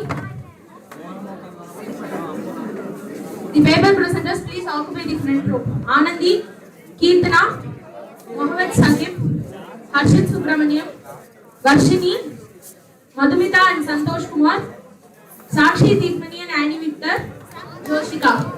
Please occupy the front rows.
A very good afternoon to everyone. Hope everyone is having a wonderful and informative day. With the same spirit, I welcome you all to the third session on the theme Social and Cultural Dynamics. At this moment, I would like to extend my warm welcome to the chairperson of this session, Dr. T. Sundarraj sir, Assistant Professor, Department of Sociology, Periyar University, Salem. I would now like to call upon S. Varshini from first year BA Sociology to give a brief introduction about our chairperson.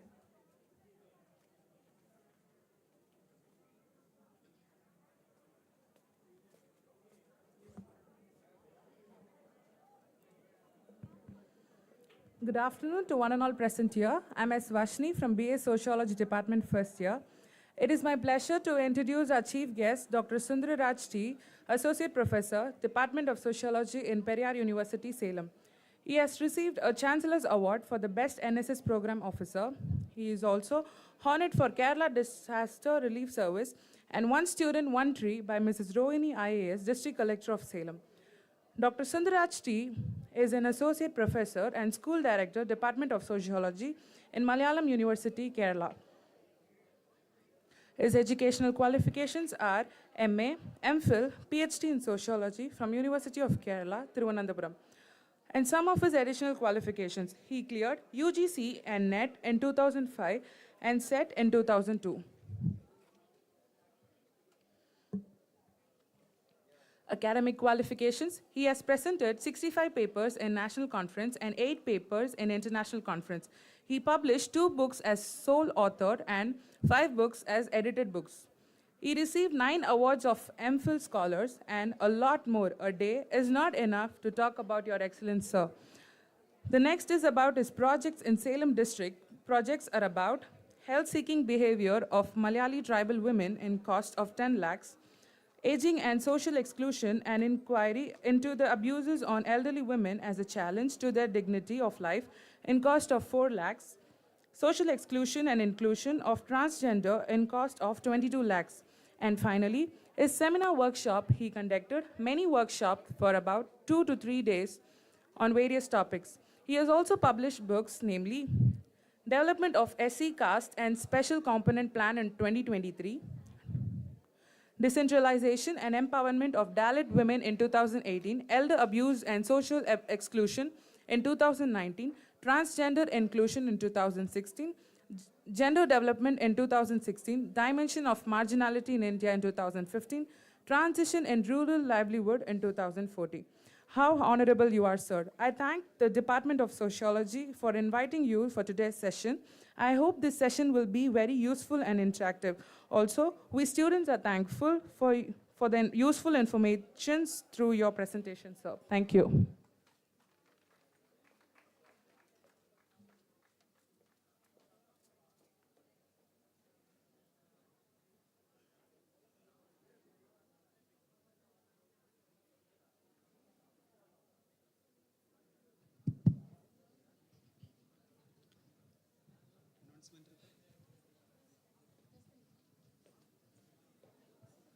Thank you, Varshini. Without any further delay, we will get into the session, requesting all the presenters of the session to get ready for their presentations.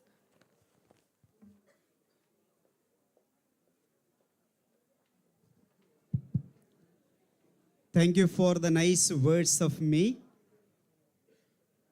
Please, without any delay, very soon we will wind up the session. Okay. The first candidate, the first presenter is Anandi, yes, please.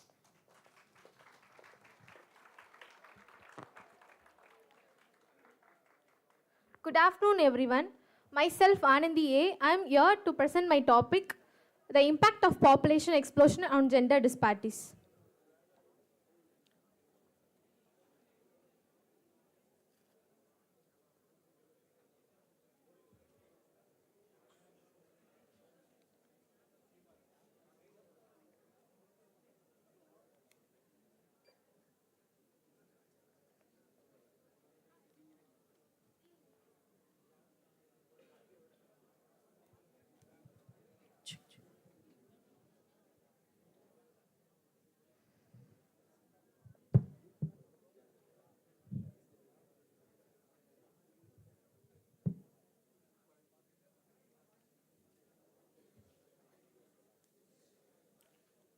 First, population explosion refers to the rapid increase in number of people in an area. So, global overpopulation exposes the differences between men and women in India. In India, traditional beliefs are making harder for women to have equal rights as the population keeps on increasing.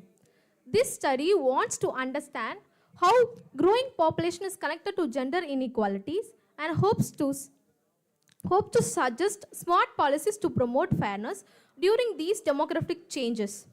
And my objectives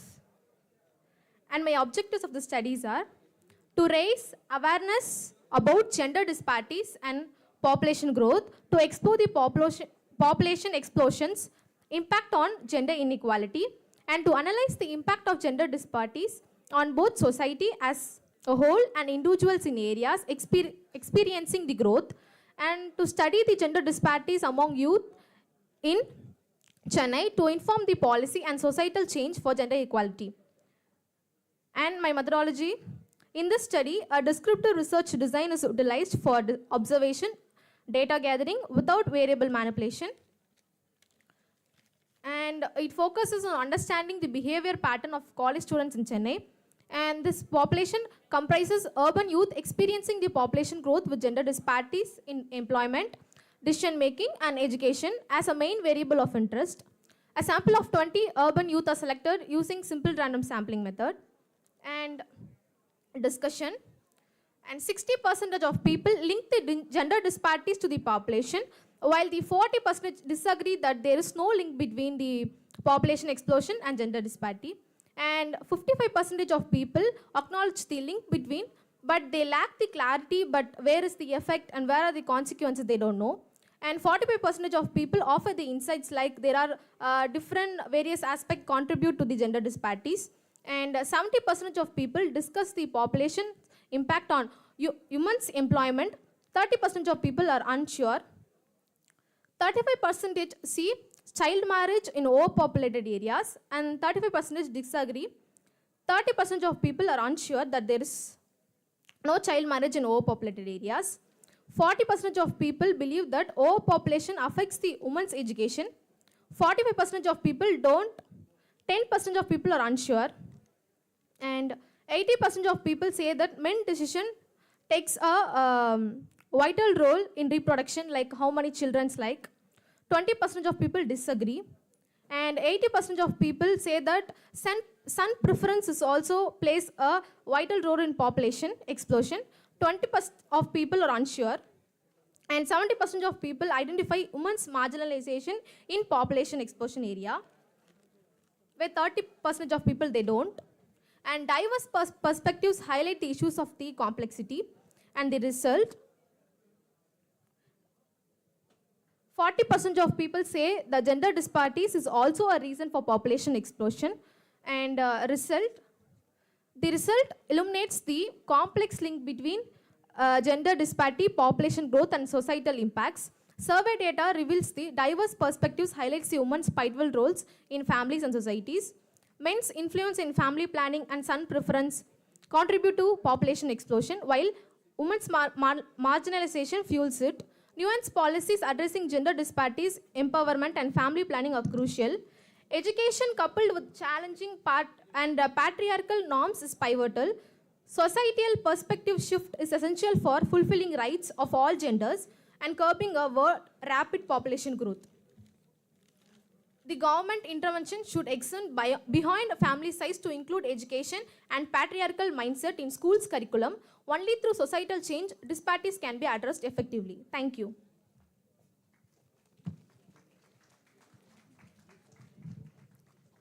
Yes. After all presentation, we will have discussion. Next one. Thank you, Anandi. Next, comparative study between homemakers and working women on stress and coping mechanisms in Chennai. A qualitative study by D. Keethana. Next presenter, empowering tribal women, the role of NGO in reshaping societal dynamics amidst population explosion. Mohammad Sahib, please be ready.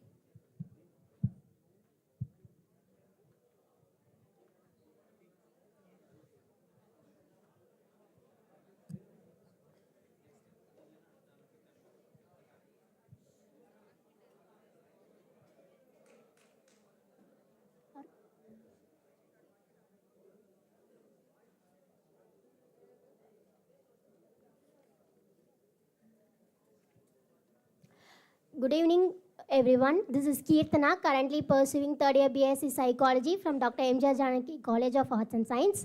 So today I'm here to present a research paper on comparative study between homemakers and working women on stress and coping in Chennai, a qualitative study.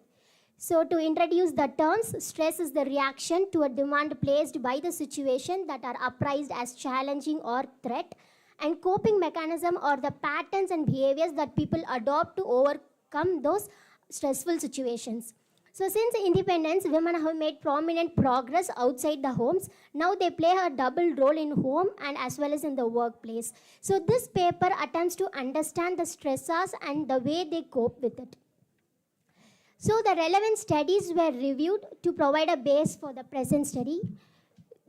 Most of the studies were quantitative in nature and the studies were limited in the area. And the objective of the present study is to examine, next slide, please. Next slide. So the objective of the present study is to examine the various stressors and coping mechanism among women and how they adopt the behavior to overcome those challenging situation. So moving on to the methodology, the population will be working women and homemakers in the age group of 32 to 45 in Chennai, and the sample size is 12, which were recruited through convenience sampling. They were divided on the basis of demographic detail like designation and their educational qualification. The data was collected through telephonic interview with a semi-structured set of questions. It was scheduled based on their convenient time, and the interview was undertaken in the native language, that is Tamil. The ethical concentration was obtained by disclosing about the study to participants and the consent to record it. Also, confidentiality of the voice clip was guaranteed. The participation was entirely on volunteering basis. Moving on to the results, the interview was transcribed once the data has been collected. The audio and the written data was reviewed to analyze the data. Thematic analysis was done. The data was sorted into common themes based on similar participant experiences. So the themes will be explained along with relevant quotations from the participant experiences, and they will be highlighted in the following section. So the first one is routine.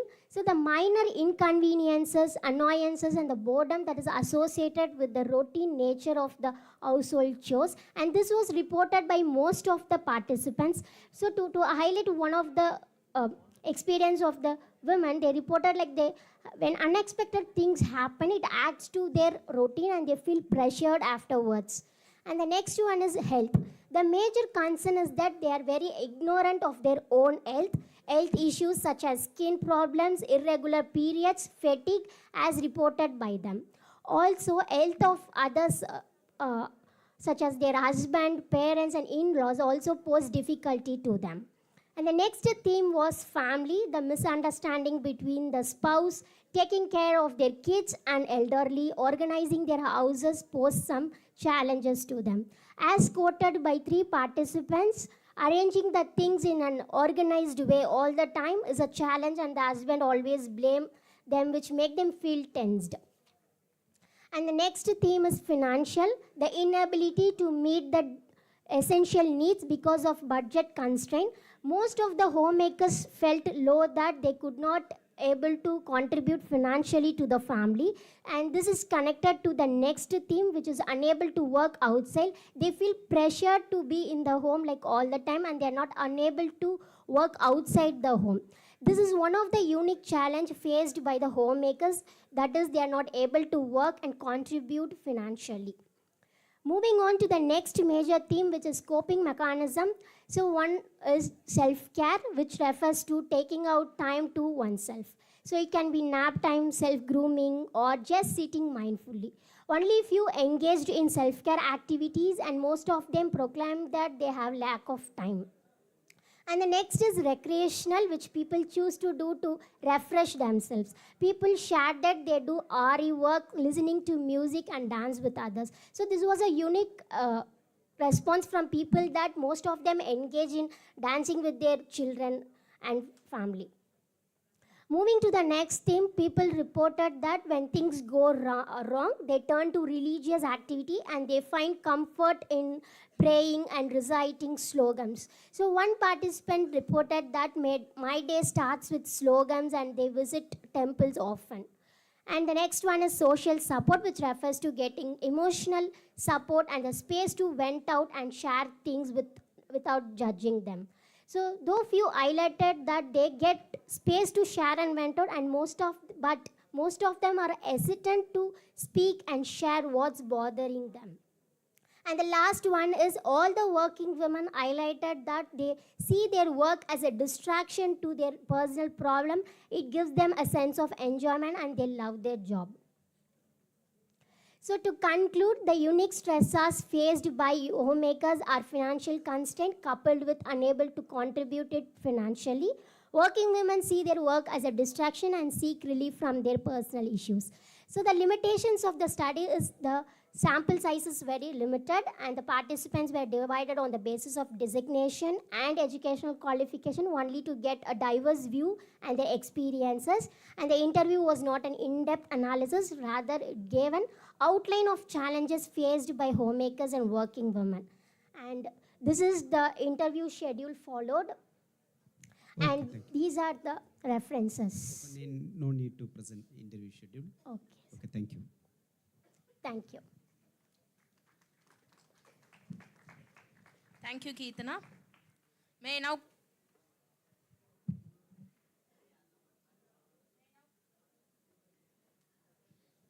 I now call Muhammad Sahib. Next presentation, India's population conundrum, a dialectical analysis with capitalism's contradictions. Empowering tribal women. No, next presentation. I'm calling for by Harshit Subramaniam. Please be ready. Good afternoon to one and all present here. My name is Mohammed Saqib. The paper I'm presenting is Empowering Tribal Women, the Role of NGO in Reshaping Societal Dynamics Amidst Population Explosion. This paper was conducted by Shri Hastini, who is not here right now. I'm presenting on behalf of her. Introduction. This study is based on the work carried out by non-governmental organizations in empowering tribal women. So as we all know, women are most marginalized and tribal women have no voices. So to give voices to them, this particular study was carried out. The study population was the tribe of Bhils. Bhils are the indigenous community largest present in Southeast Asia, that is in India. And the particular district this research was carried out was in Nandurbar district in Maharashtra. The largest population of Bhil tribes reside in Gujarat. The NGO we chose to continue the study with was Jeevan Vidya. This is a registered charitable trust who've been working for 25 years in Maharashtra. Their focus is mainly on education, healthcare, and development across all sections of the society. Review of literature. So the review of literature took part in 2 stages only, because the data we could not be collected based on just one particular community, that is Bhils. The book we read through was written by Ashok Bagul. He gave a case study of socio-cultural and economic life of Konkan tribes. They are the closest relatives to the Beals tribe who reside in Maharashtra. And another paper was gone through called the socio-economic impact on self-help groups on tribal women. The objectives of the study were to investigate the socio-cultural, economic, and environmental aspects of Beel communities in Nandurbar district, to understand the concerns and challenges of Adivasi population, to identify the community initiatives of self-help groups. The methodology we used was descriptive design, and the sampling method was convenience sampling because the time and resources were limited. The data was collected through focus group discussions and participant observations. The number of samples collected were 129 respondents, and they were all Adivasi members. They were all women in self-help groups and who were volunteers in that organization. The duration of the study was 1 month because it was during an internship that she had gone on. The area of study, as I already mentioned, is Nandurbar in Maharashtra. About the non-governmental organization, the organization's name is Jeevan Vidya Trust. They have many initiatives, and they particularly work among self-help groups. There are close to 42 groups and 450 women, and they pooled in around 92,000 rupees within these 42 groups. They also have a program for education where they provide boarding schools for girls especially, and there is a credit cooperative society that is going around in their community. A goat rearing project is also done. The specialty of this goat rearing project is that the members of the organization provide a female goat to the community, and the goat is reared by the community, and the child, the kutti goat is taken back by the people who give it. The herbal medicine activities, as we all know, tribal women have traditional knowledge of herbal medicines. They also work towards transmitting this knowledge through generations and work on tribal medicine. Bal Bhavan is an initiative started by Nehru. It is nothing but a tuition center that is handled by the teachers in schools, and a large number of women population, the girls, are benefited through this initiative. And the socio-cultural aspects, as we all know, there is a lot of misconception about women getting educated in tribal areas, and there is a lot of school girls dropping out because of lack of transport facility. This particular NGO has managed to create a boarding school facility for these girls to study. And like alcoholism is also a very big problem in these areas. And to preserve their traditional and cultural values, this particular NGO has a lot of sessions and initiatives to cover these aspects. And for the economical aspects, people living in these tribal villages need to migrate for better opportunities, and hence if people migrate from these villages, the villages will become empty. To hold on to these people here, the following initiatives I mentioned is taken care by the NGO. Environmental aspects is they work on tree plantations, have an organic farming and kitchen gardening initiative where afforestation is done. Sir, it's almost done. And as we all know, sickle cell anemia is a very endemic to tribes, and the NGO has a lot of initiatives by providing nutritional food to them to address the sickle cell anemia disease. The limitation of this research was language. Communication was a very large problem because the respondents and the researcher had very different language of communication. These people could not understand their language, and that language is not understood by us.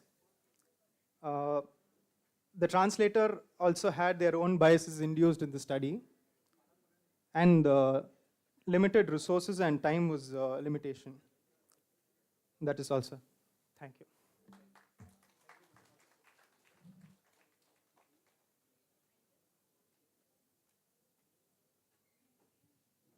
Thank you. I would now like to call Harshit Subramaniam.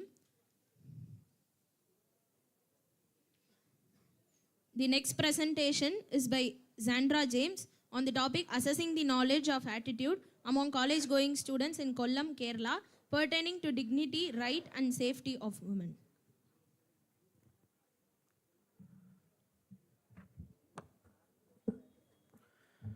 Greetings to the chairperson, the rapporteur, and all the guests present here, and my dear colleagues. The topic of my research and presentation is India's population conundrum and capitalism's contradictions. Now, with due respect to all the other presentations, a common thesis can be found in most of the presentations that have been presented here, before me or after me also. The thesis is, we have a population problem and the problem is exploding, and we are not able to find any way to mitigate and to control it. Now, I would like to present an antithesis to this claim and show that it is not in fact just the population itself, but the way we view the population and the social system that under which it has operated can be the cause of most of the troubles we are experiencing. Next slide, please.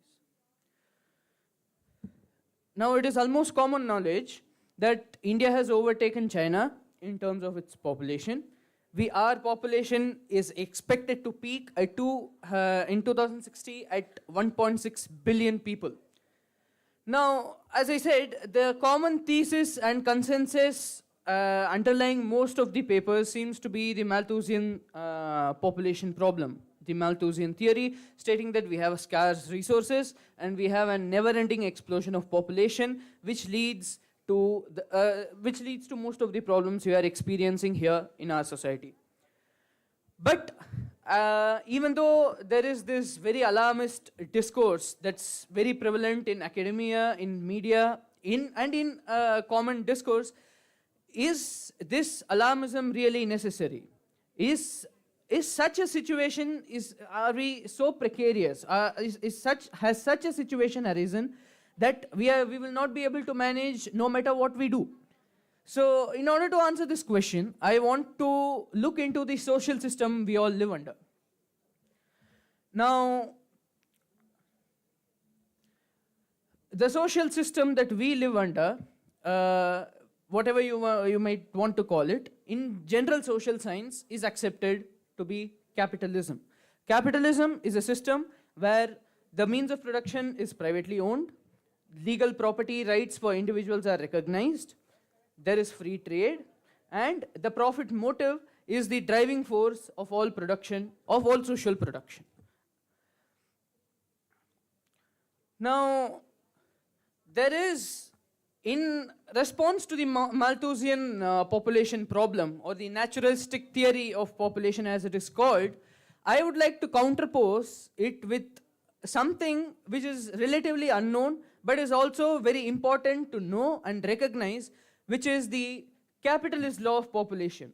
It might sound very strange, but there is a thesis in social science, especially in anthropological and demographic social science, that different modes of production and different social systems have their own laws of social and biological reproduction. Now, just go to the previous slide. In most of the sociological studies you see, there is this common trend to overemphasize the size of population and to fall into the traditional Malthusian trap. Even conventional economics, most conventional economists, they accept this paradigm as a given and build their theories and do their research upon this accepted base. There are certain unconventional economists. For example, there was a recent book, it was called India is Broken by Ashoka Modi. He is an economist. And there are other economists like Amartya Sen who provide a very different point of view from what is generally accepted to be the consensus. Demographic studies to show you there are several demographic studies conducted in many parts of India which provide you with the statistical appendix or the statistical annexure of the data that they have gathered. They do not place it under a historical or a social context and analyze it in that lens. Now, these are the major research gaps I have found in other studies. I have tried to find remedies, so to say, for all these research gaps as far as possible in my study. Just to get started, I apologize if I may have to get a little bit theoretical and arithmetic here, but there is something peculiar to each mode of production, each mode of social reproduction, wherein our lives get shaped by that social mode of production. For example, as I already mentioned, there is a hidden law of capitalist population accumulation that governs what is happening in most parts of the world today, and also can explain what is happening in India today. Yes. Okay. Now, just not to run the problem of being too technical, I'll just explain what these things mean. You know who I have given here it is. It is Karl Marx. In his book, Das Kapital, volume 1 and 2, he talks about social reproduction in a capitalist system. He says, there are certain components of capital, which is, just understand it to be investment. Since time is not there, I cannot go on in detail about it. There are certain parts of investment that cover what we call as constant capital, fixed money. Your land, your factory machines, your, so to say, the raw materials, all that come under something called constant capital, which is labor that has already been embodied in some things, which you now use to produce other things. For example, a machine. A machine is something in which previous labor is embodied, and now it is able to produce other things with the help of it. And then there comes your variable capital. Variable capital refers to that portion of your investment which goes to pay out wages. All right? And then there is the third component, surplus value. You may call it profit, just for the sake of convenience. And Marx gives a very peculiar equation. He calls this thing here the organic composition of capital. Organic composition of capital is nothing but the total surplus value divided by the addition of constant and variable capital. Just not to get too technical, it is just your profits by your total investment. What he says is, in a capitalist system, you have this constant tendency to make your production more efficient and more competitive, and you do it by making your production chains as fast as possible, as quickly as possible. That leads you to invest more in machinery, more in constant capital, and rule out as much variable capital as you can. But since in Marx's schema, the variable capital or the living labor is the source of surplus value, the source of profit, what tends to happen, and this is shown statistically by various studies in various other parts of the world also, and this is true for India also, that the more you invest in your machinery, the more you invest in your previous slide, the more you invest in your machinery, the more you invest in your constant capital. You try to conclude it. Yeah. More than 6 papers are remaining. So before 4:15 to wind up the session, as per the instruction of the seminar convener. All right. What tends to happen is that your rate of profit what tends to happen is that your rate of profit on investment tends to fall completely. This is called the tendency of the rate of profit to fall. It's a very big thing in non-conventional, non-neoclassical economics. Next slide, please.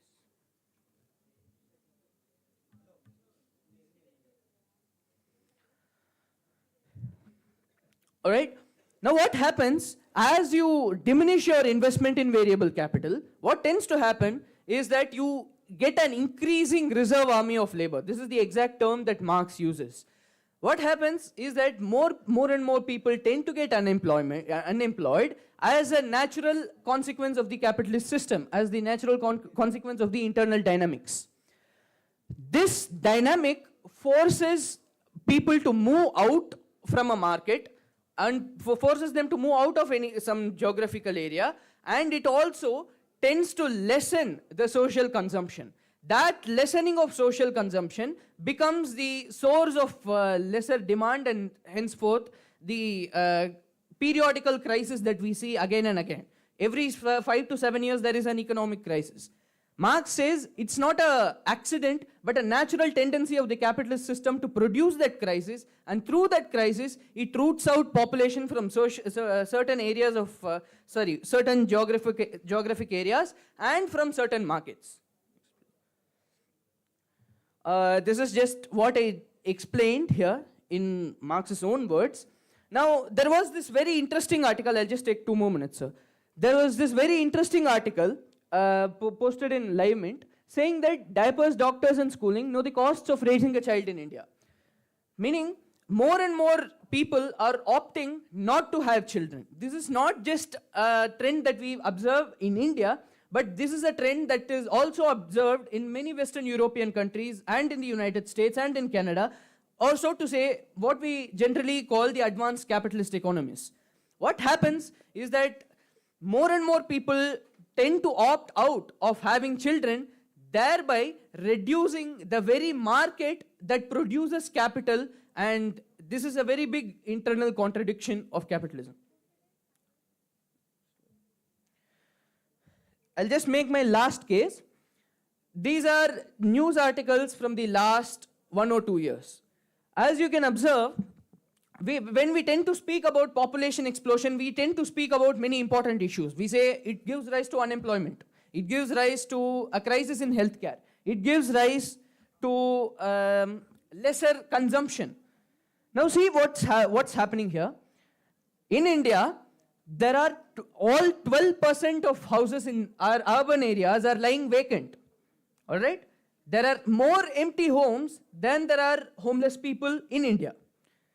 More, as prices continue to fluctuate, more food gets dumped to maintain the level of demand, maintain the level of equilibrium prices. Then there is demand, and then there is consumption. These are all mainstream news articles. You don't have to do such a hard research to get these. Then there is something called capacity utilization. Out of the total capacity that we are able to produce, we only use 75% of it. This is according to the latest report by the Center for Monitoring Indian Economy. But our unemployment rate stands at 13%. On the one hand, we have an abundance. On the other hand, we have misery.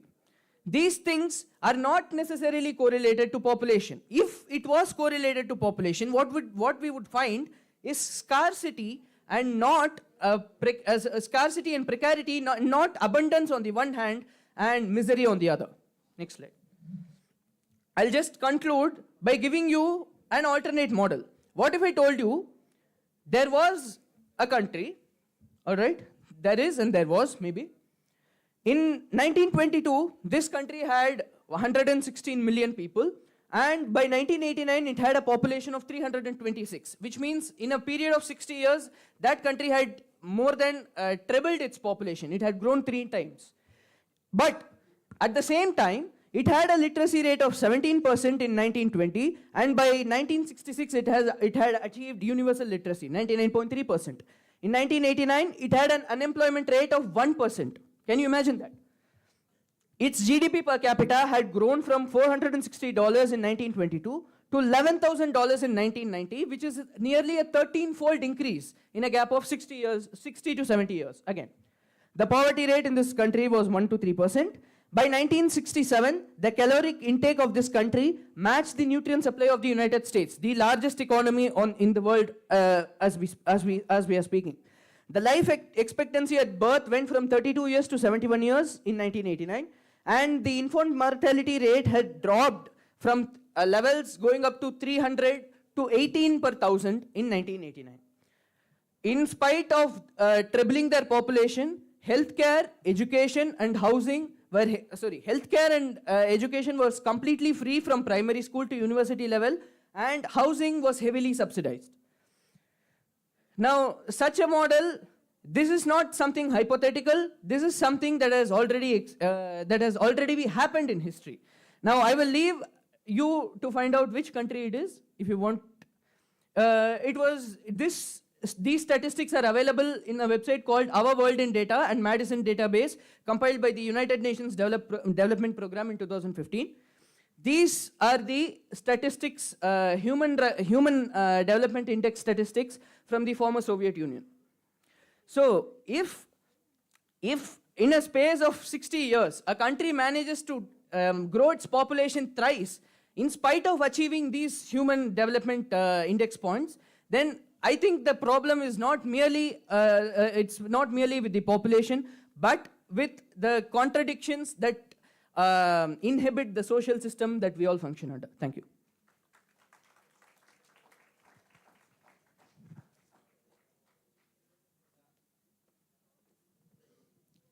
Thank you, Harshad. The upcoming students, please try to brief your presentation. Time management is important. Whatever you have data, you may have data more than 1 hour, 2 hours, but time management is important. Wherever you go for a presentation or a discussion or a debate or a deliberation. Thank you.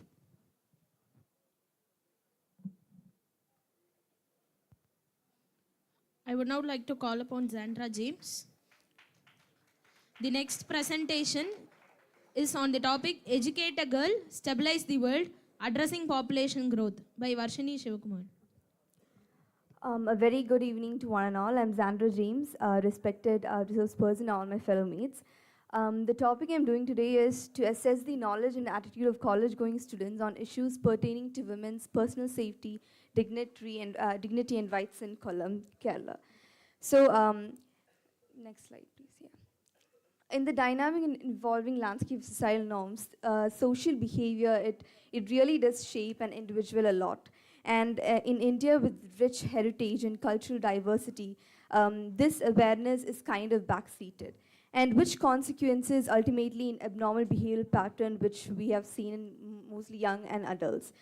Yogita Baina, who is a leader of this party institution, which is People Against Rape in India, says right after the Nirbhaya case, the only difference they could see within the 12 years was that people would come forward for raising complaints, but then the increase in the rates which was seen in women abuse was still remaining constant, or rather was even increasing.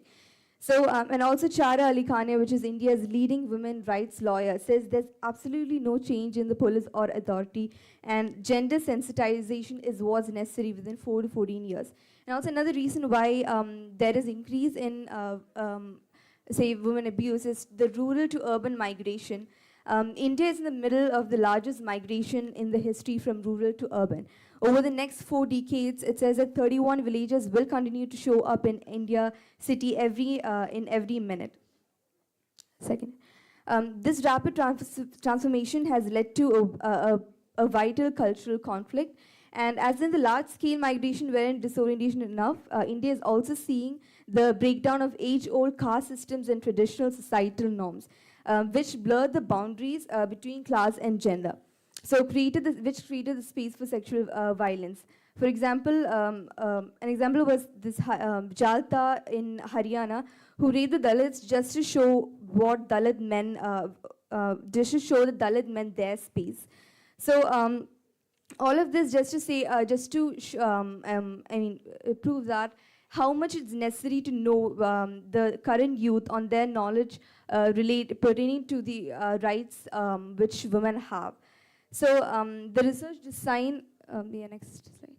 Oh, yeah, the research objectives is to explore the knowledge of college-going students in Kollam, to explore the attitudes they have towards women's safety, dignity, and the significance is to identify the gaps hindering women's legal entitlements. So, next slide, please. Yeah. So research design, it's a qualitative approach to investigating knowledge of attitudes in college among college-going students. A cross-sectional design was being done. Sampling technique was target population was college-going students in Kollam. A stratified random sampling for representing colleges across the district was being used. 100 is the sample size. Around 20 variables were used covering the knowledge attitude towards women. Next slide. Yeah, and the data was collected through Google Forms, which minimized the logistics. So getting on to the results, you can get the next slide. Looking up to the age, 17 to 20% was around 83%, followed by 16 and 1%. And then gender, around majority were females. Under pursuing college, the majority were pursuing engineering and healthcare. Under knowledge, when asked on, next slide. So those were the basic questions. Now, when few questions were framed in a way where we could assess the knowledge and the attitude. So under knowledge, when asked about the child marriage, if it's legal for both the parties, even if both the parties agree, around 87% said yes, which is a wrong answer, and only 11% said no. And whether if a woman finds difficulty in reaching to a police station, she can file a virtual complaint via mail or post. Around 68% alone said yes. If a woman can be arrested after sunset or before sunset, only 50% again said yes for that. And women should be given about the parliamentary legislative assembly, about the 1/3 placement, only 78% said yes to it. And if it's legal to marry a 20-year-old female, again, 57% said yes. In cases sexual assault in the past, can a victim file a case once they are 18? 28% alone said yes for that. And the police can interrogate a woman at her residence. So about the basic protocols, also only 69% said yes. And coming to the attitude-based questions, about crime perception, 77% said it's increasing. The reason being, 54% stated that because no fear of law. 24% said it's because women were being increasingly viewed as sex objects, and others were easy access to pornography, unsafe transport service, and other reasons. When asked about the effective punishment, 49.5% said harsher punishments to be implemented, 37% said better parenting, and only 5% said about better patrolling and fast-track courts. About personal experience, 30% have experienced lewd comments and catcallings, 40% stalking, and 9.8% stated about uncomfortable situations. And when asked about their perspective in punishments, majority supported death penalty and capital punishment. And others suggested castration, suicide, long-term punishments, which were open-ended questions. And when asked about the fairness of punishment, 63.6% disagreed with imprisonment and penalty rates. So when you look upon the knowledge and in the attitude-based... You finish it. Yeah, I'm about to conclude. Attitude-based questions, we can see that most of them do have a basic awareness, but then more awareness can be given to them. And when looked upon the attitude-based questions, harsher punishments and better implementations by the authorities can lead to better, effective safety and dignity in women. Yeah. Thank you. Thank you. I would like to call Varshini. The next paper is on gender dynamics, a study on the female college students undergoing male gaze in Chennai Beach, Tambaram trains, by Madhumita SR. Please be ready. Yeah, good evening to everyone. Myself Varshini from 3BA Sociology, Department of Sociology, DG Vaishnav College.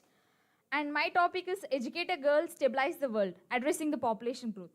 In recent times, girls' education has played a major role in influencing the population changes in our society.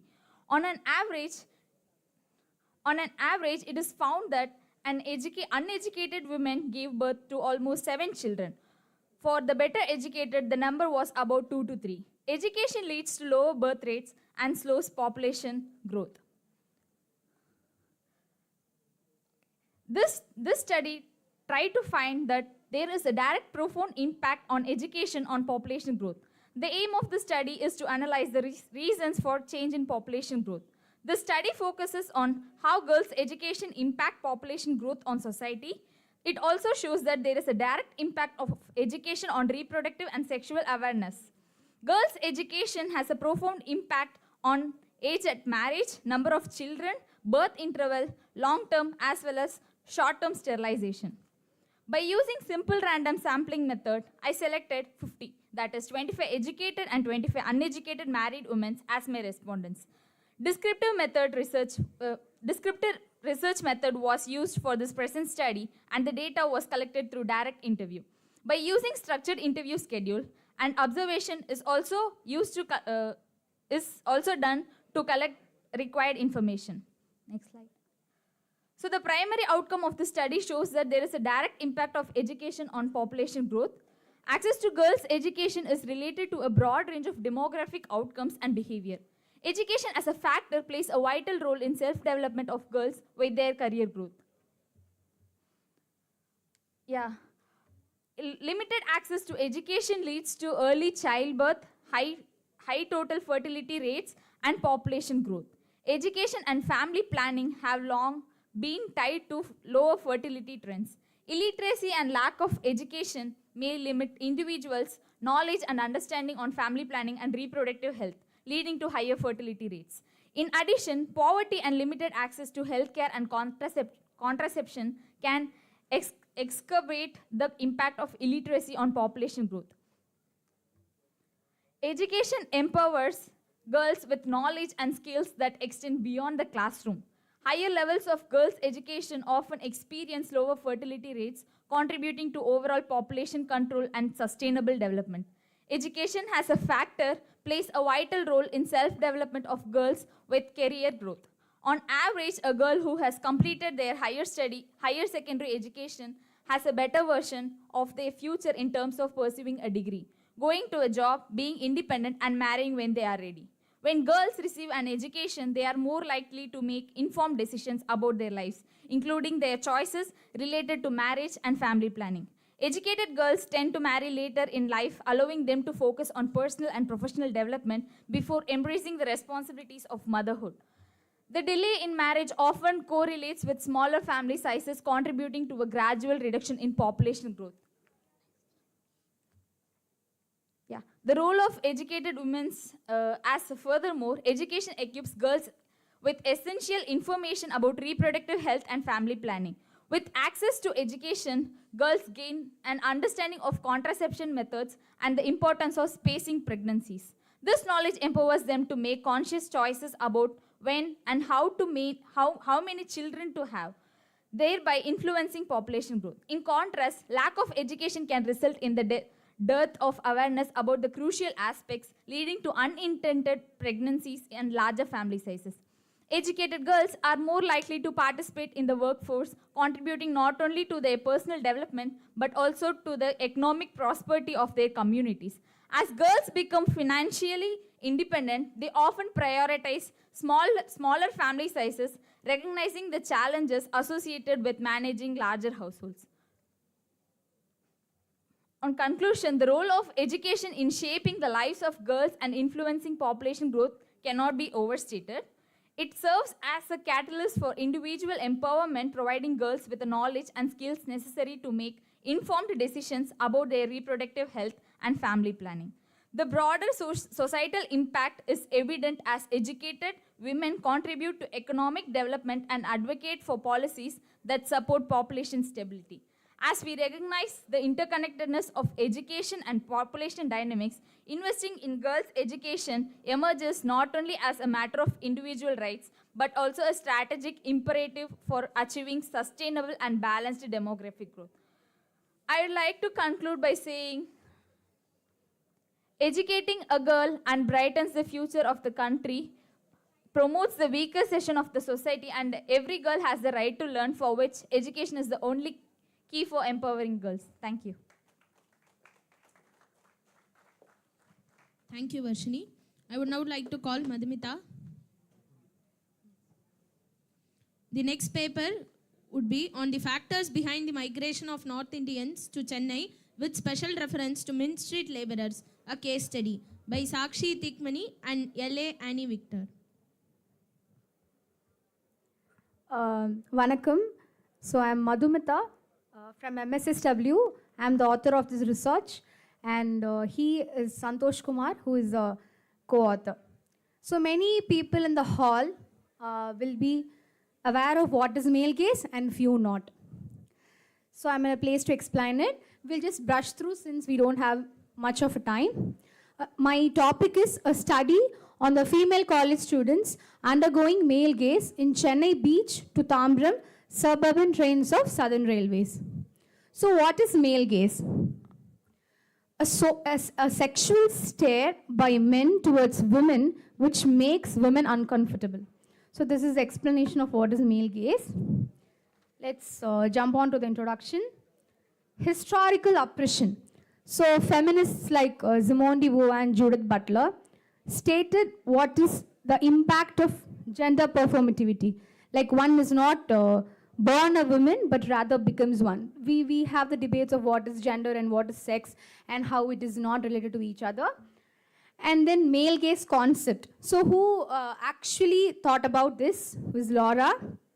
Objectification of women, not only in media, but also in many public spaces. You would have seen and you have your opinions on it.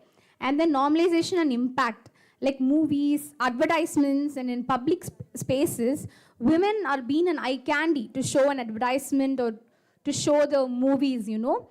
And then due to this, the psychological impacts for the women is anxiety, depression, low self-esteem, and other mental health issues. Media's influence. Like most of the commercially hit films, like many of you would have seen cinema, which is the example Tamil cinema, you have seen Remo, right, the movie, which, you know, glorifies stalking. You know, forceful of love can make the women, you know, fall for you. So that's not the point here. It is not the point, and they won't understand. So people are being, you know, gotten through it. They think that is how women like it. So that's how they're portraying in the cinema. So like the film perpetuates a male gaze, influencing societal perceptions. And then unrecognized issues. Like this male gaze is very normalized. It's, yeah, male will see women in public spaces, not glancing at them, but a sexual stare. Even if you go and tell it in your home, they'll say the women to wear shawl or me more modest, but nobody will, you know, question. Many of the girl in this hall, not many, most of the people at least would have experienced this once in their life, in the public transports, and even boys would have gone through it. So we'll brush on to the literature review. Evolution of male gaze in cinema. So I'll just run through it, you can read it later. Psychological impact on college women, and Turkish cinema subjectification patterns in the 1990s to 2010s, gaze behavior towards gynecologist robots, and feminist resistance to the body norms, like how female body has been objectified part by part by the Western culture, and the impact of the mass media on shaping the perceptions of the female body, how a female should be, how the female's body should be. The statement of the problem, I'll conclude. Statement of the problem is how they portray women on as sexual objects, and the most of the commercial hit films, as I already told. The research has a spotlight on the women who face male gaze in public places like trains mostly. And the objectives are to observe whether women are aware of what male gaze is. Many people, we explain to them what is male gaze, and to determine the psychological effect on women faced due to male gaze, to examine how women react to male gaze, how they respond to it, whether they cope up with it or whether they voice against it, like that. To contemplate how society normalizes male gaze, to analyze whether women stand up for themselves or for the other women. Next slide. Methodology. So it's a simple random sampling, as we know, descriptive studies, and 50 random women were chosen from the Chennai Tambram to Beach. So the findings was 21 to 23 age group people were affected people. 44% of the pursuing the third year UG, and then the girls from both co-ed and girls college. So 58% of women use single mode of transport, and mainly to focus on the male who are involved in this male gaze are from 19 to 39 of age, and commonly they experience the emotions such as how women experience, or how they commonly experience emotions like disgust, embarrassment, anger, and discomfort. Media's influence, as I already brushed you through. We'll move on to the suggestions. Never give solutions is what I learned from being a social worker. We should give suggestions. We should never give solutions. So should be more awareness campaigns about male gaze and its effects. There should be more female police officers deployed in the trains. And family members of the victim should be more supportive and encourage them to fight back. And improving the education on male gaze by society. And the female students should defend themselves while being gazed by the men. Thank you. Thank you, sir.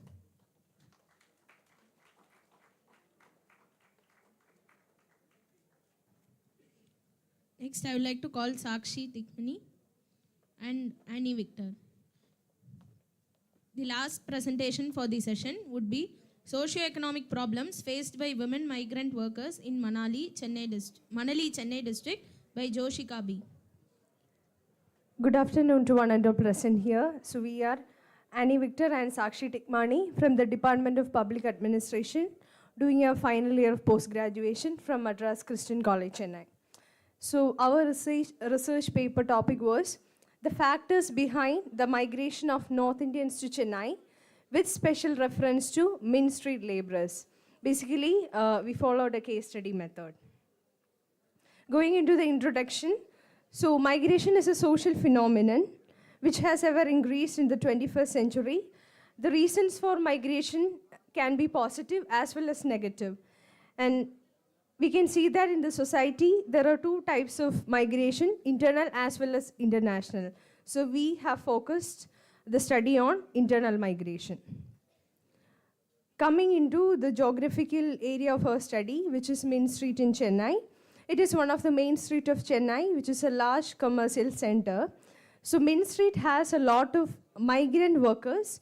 We have focused on the business, people who are employed in the business sector, who have migrated from North India to Chennai, and who are doing business in various areas, putting up food stalls, jewelry shops, textiles, furniture shop, fancy stores, etc. So those were our target group. And the objectives of the study were to find the factors that led to the migration of North Indians laborers to South India, to find out why they prefer Chennai over their nearby cities, to find whether there was a cultural exchange between the migrant and the host, then to analyze the sociological factors of migration, and finally to examine the facilities given by the administration of Chennai to the migrant workers. Coming to the hypothesis part, two major hypotheses were put forward for the study.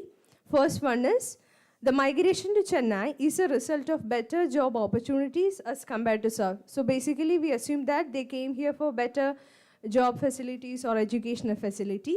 And the second one is, the cultural exchange has had an impact on both the northerners and the southerners. So we also assume that there was a cultural exchange, and the exchange had impacted both the host as well as the migrant.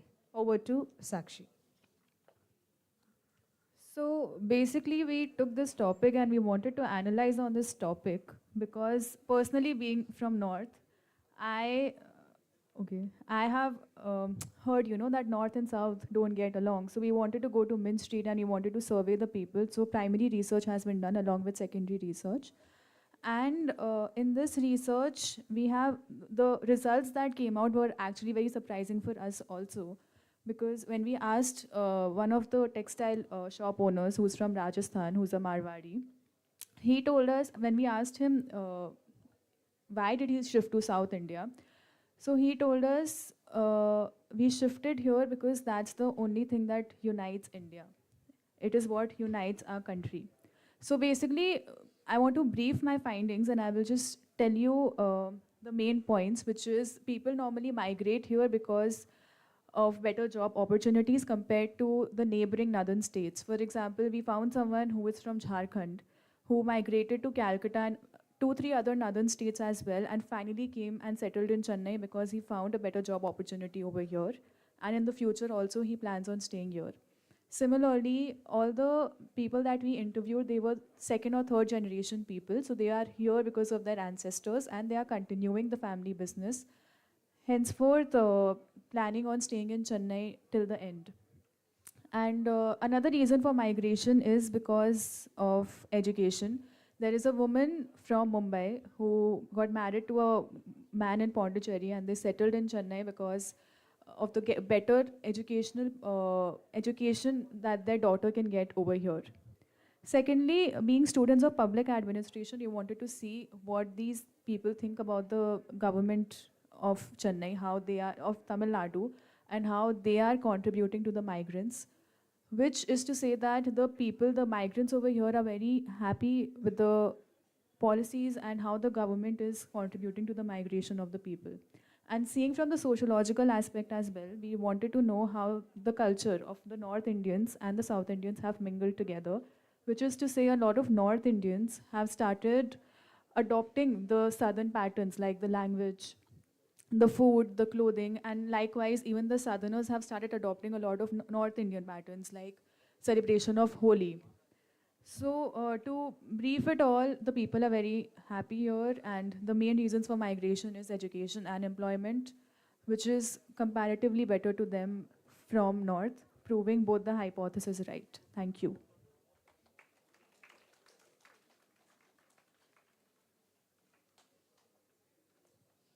Thank you. I would now like to call upon Joshika B.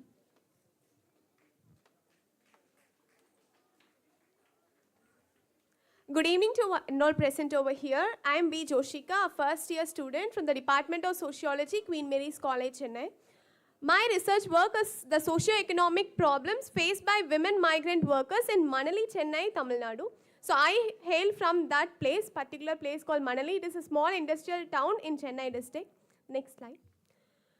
My research study focused on the women migrant workers, especially in the construction sector.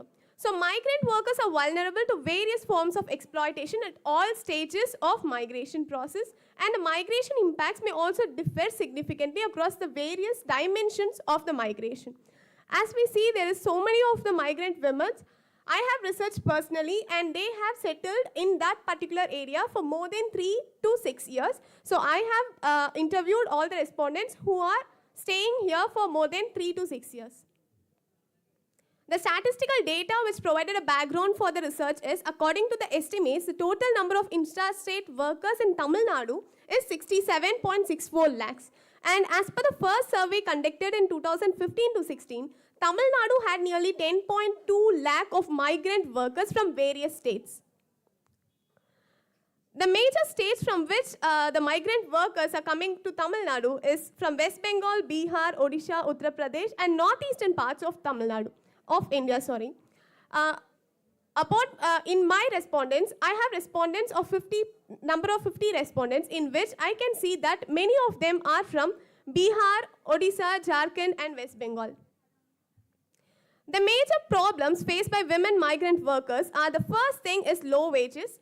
The low wages in the sense that they are giving lot of hard work, but still they are not getting enough wages and they are paid under wages and low wages, because this has forced them into poverty. And the next main problem faced by them is the health hazards. Especially it is based on the construction workers, so they are exposed to sun in a very heavy, by carrying lot of weight, so that their health is being forced and they are not getting even good hospital facilities and medical facilities also. The next is sexual exploitation. I should say that there are few cases where they are facing sexual exploitation, but at the same time, it is very safer work environment is also plays a major role, because majority of my respondents have said that they are having safer work environment, but still there are few members who are facing the male gaze and like that verbal abuse in the form of sexual exploitation. And the major problem facing by majority of the respondents is the denial of their fundamental rights, because migrant workers are not getting their fundamental rights just because they have been migrated to other states. They have been seen as an outsider to the local people. Next slide. The research methodology which I have used is descriptive, and a sampling study used a simple random sampling through lottery method. The data was collected for 50 respondents using an interview schedule by directly interviewing the respondents. The key findings of my study is, the present study reveals that majority of the respondents, that is around 56%, has been affected by exploitation and inequality in the workplace. The inequality is in two forms, that is between men and women, as well as in between the migrants as well as the local people. The next is, the majority of the respondents, that is 59%, have said that they face economic hurdles despite of their hard work. Even if they are doing their hard work, they are facing economic hurdles. They are deprived of the basic rights and are exploited, especially by the contractors. We have to look on it, because only the contractors who's exploiting them, not the employees. There are other problems also which is faced by the construction sector workers who are women migrants, that is poverty, health hazards, as we have discussed earlier. Insufficient nutritious food, because they're not given enough time in the lunch break and they are not getting nutritious food.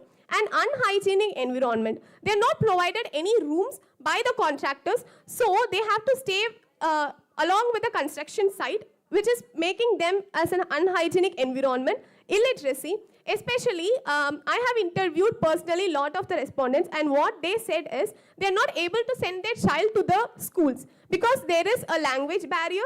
So that illiteracy has been a very major problem among the women migrant workers. Next is physical stress. They are not able to manage the occupational problems along with their household works also. Next, economic problems and occupational problems. The key discussions of my study is, majority of the respondents are affected by economic hurdles, as we seen earlier. Majority of the respondents, that is 68%, 58% express their willingness to continue the work just because to the economic problems in their family. Majority of the respondents are satisfied with the safety measures, and majority of the respondent, that is 57%, express their social exploitation and low level of trust and respect to them. This is the problem happening within the migrant workers, because when the migrant workers are seen in a marketplace or even in a construction site, if something happens negatively, I mean if something is if a theft is happening, the low level of trust has faced them. The main problem will comes like they are being accused for even the crimes which they are not being done. So the low level of trust and respect is prevailing in the society itself. My conclusion and recommendations from this study is, it is very much evident that the women migrant workers are showing their willingness to work in the unorganized sector due to the economic problems, but due to migration there is a change in language, culture and practices. Hence, they are facing the problems relating to socio-economic, linguistic basis. India's migrant construction workers form a crucial part of the economy, country's workforce and development of the infrastructure and economy. It is important to look after their needs. In the recent years, we can see that women migrant workers have increased. So, with this, I conclude that from this study, it is very evident that they are facing certain problems, but still, they are willing to continue the work just because of their economic hurdles. Thank you.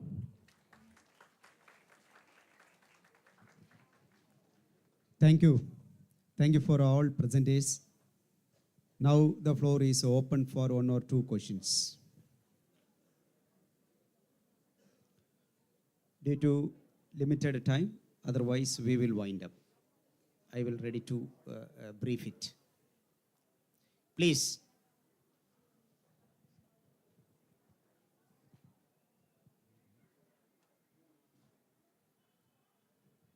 Sir, Shall I brief it? Yes.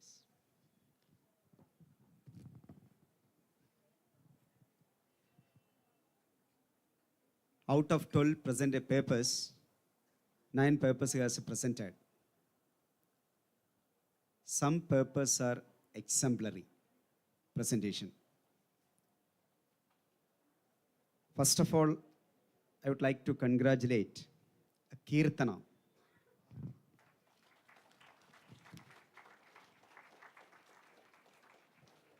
Another one, Sakshi, and Joshida, last one.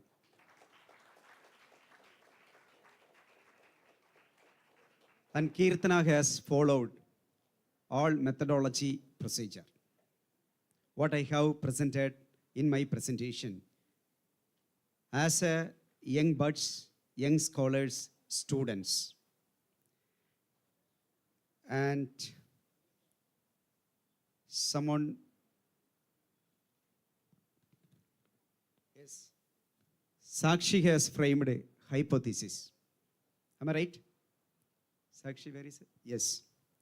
Whether Sakshi has proved or disproved the hypothesis due to a short span of time. Yes, I have something. There's another one is Sandra James. Sandra James has studied about knowledge and attitudes of college. Yes, you have assessed them. Or what type of parameters you have used to assess knowledge. Yes? This is a sample question for you, if you are not ready. Yes. How can we assess knowledge? How can we assess our attitude? How can we assess our opinion? How can assess suggestions? Okay, you have mentioned assessment, knowledge assessment. So with the support of or the interview schedule or the questionnaire, we cannot be assessed our knowledge. We cannot be assessed our awareness.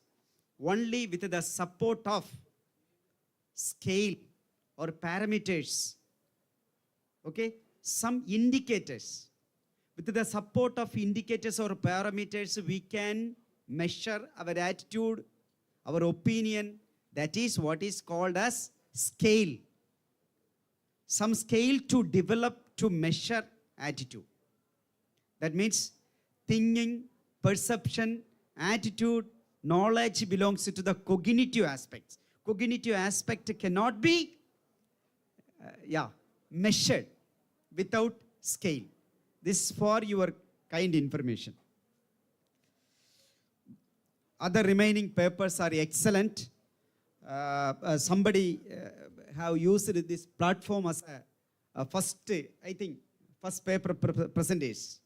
So the Department of Sociology has nicely arranged for this platform for their students and as well as in and around the college. So wherever you go, you can use this platform for yourself. Then only you will shine in your or excellent in your field. So it is very easy to speak from that side. It's very difficult to present. Yes, I think. Yes, exactly. So presentation is important. All students are presently very nice, but some students take more time, more than 20 minutes some students took for their presentation. That sir has already informed us 4:15 to wind up. Then only students will reach to their destination. Excuse, sir, you please excuse me. And anyway, once again, I congratulate for the organizing secretary and the convener and principal and all students for your cooperation and support for the successful completion of this session. Thank you. Thank you.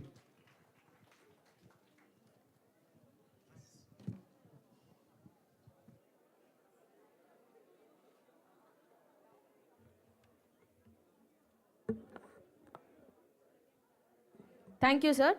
Thank you to all the presenters. I would now like to call Dr. I. Janita Mary, Assistant Professor, Department of Sociology, D.G. Vaishnav College, to felicitate our chairperson, Dr. Sanjay.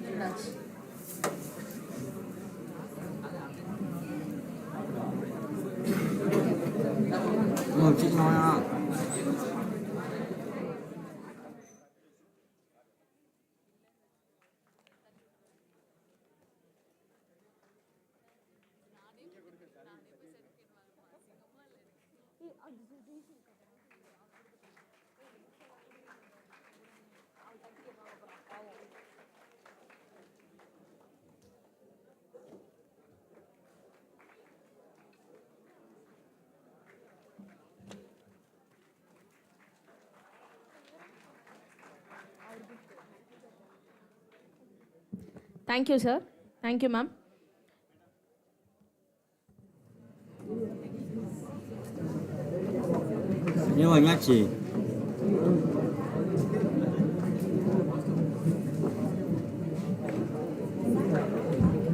May I now request Dr. Sundarraj, sir, to distribute the books and certificate to all the paper presenters. Anandi.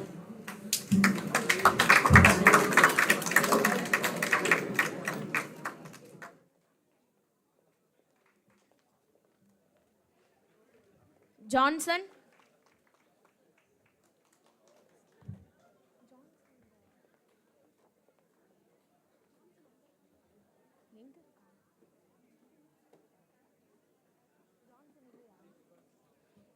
Kirtana.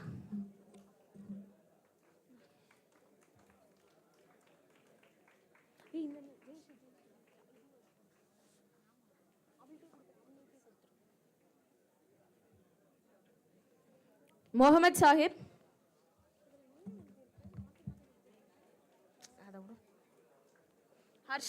Harshit Subramaniam.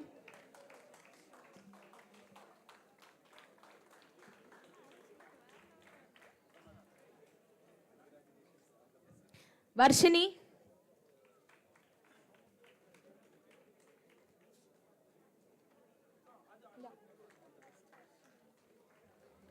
Madhumita SR.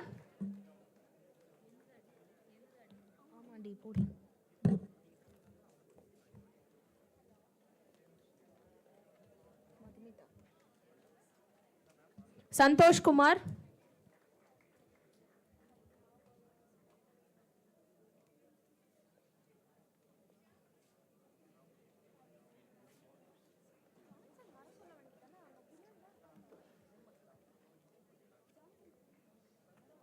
Sakshi.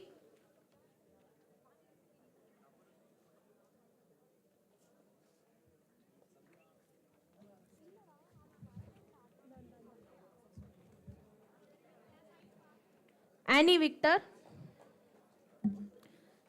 Guys, let us please put our hands for us.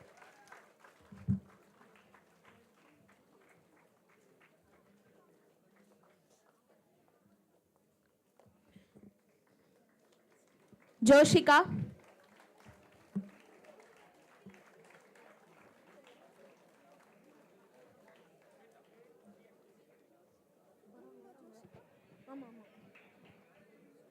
Zandra James.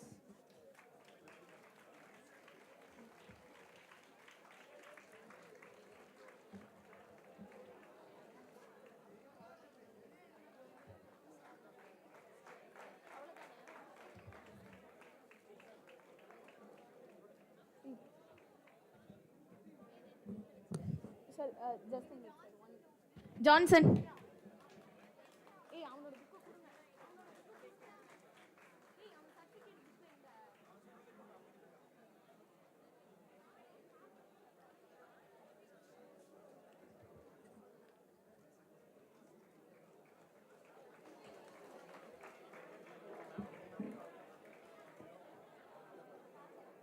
Thank you, sir. That was indeed a great session with presenters bringing up different topics and issues. This session proved to be a very much informative session. At this moment, I would like to thank the chairperson of this session, Dr. T. Sundarrajan, sir, Assistant Professor, Department of Sociology, Periyar University, Salem, for spending his valuable time in chairing this session and sharing his knowledge.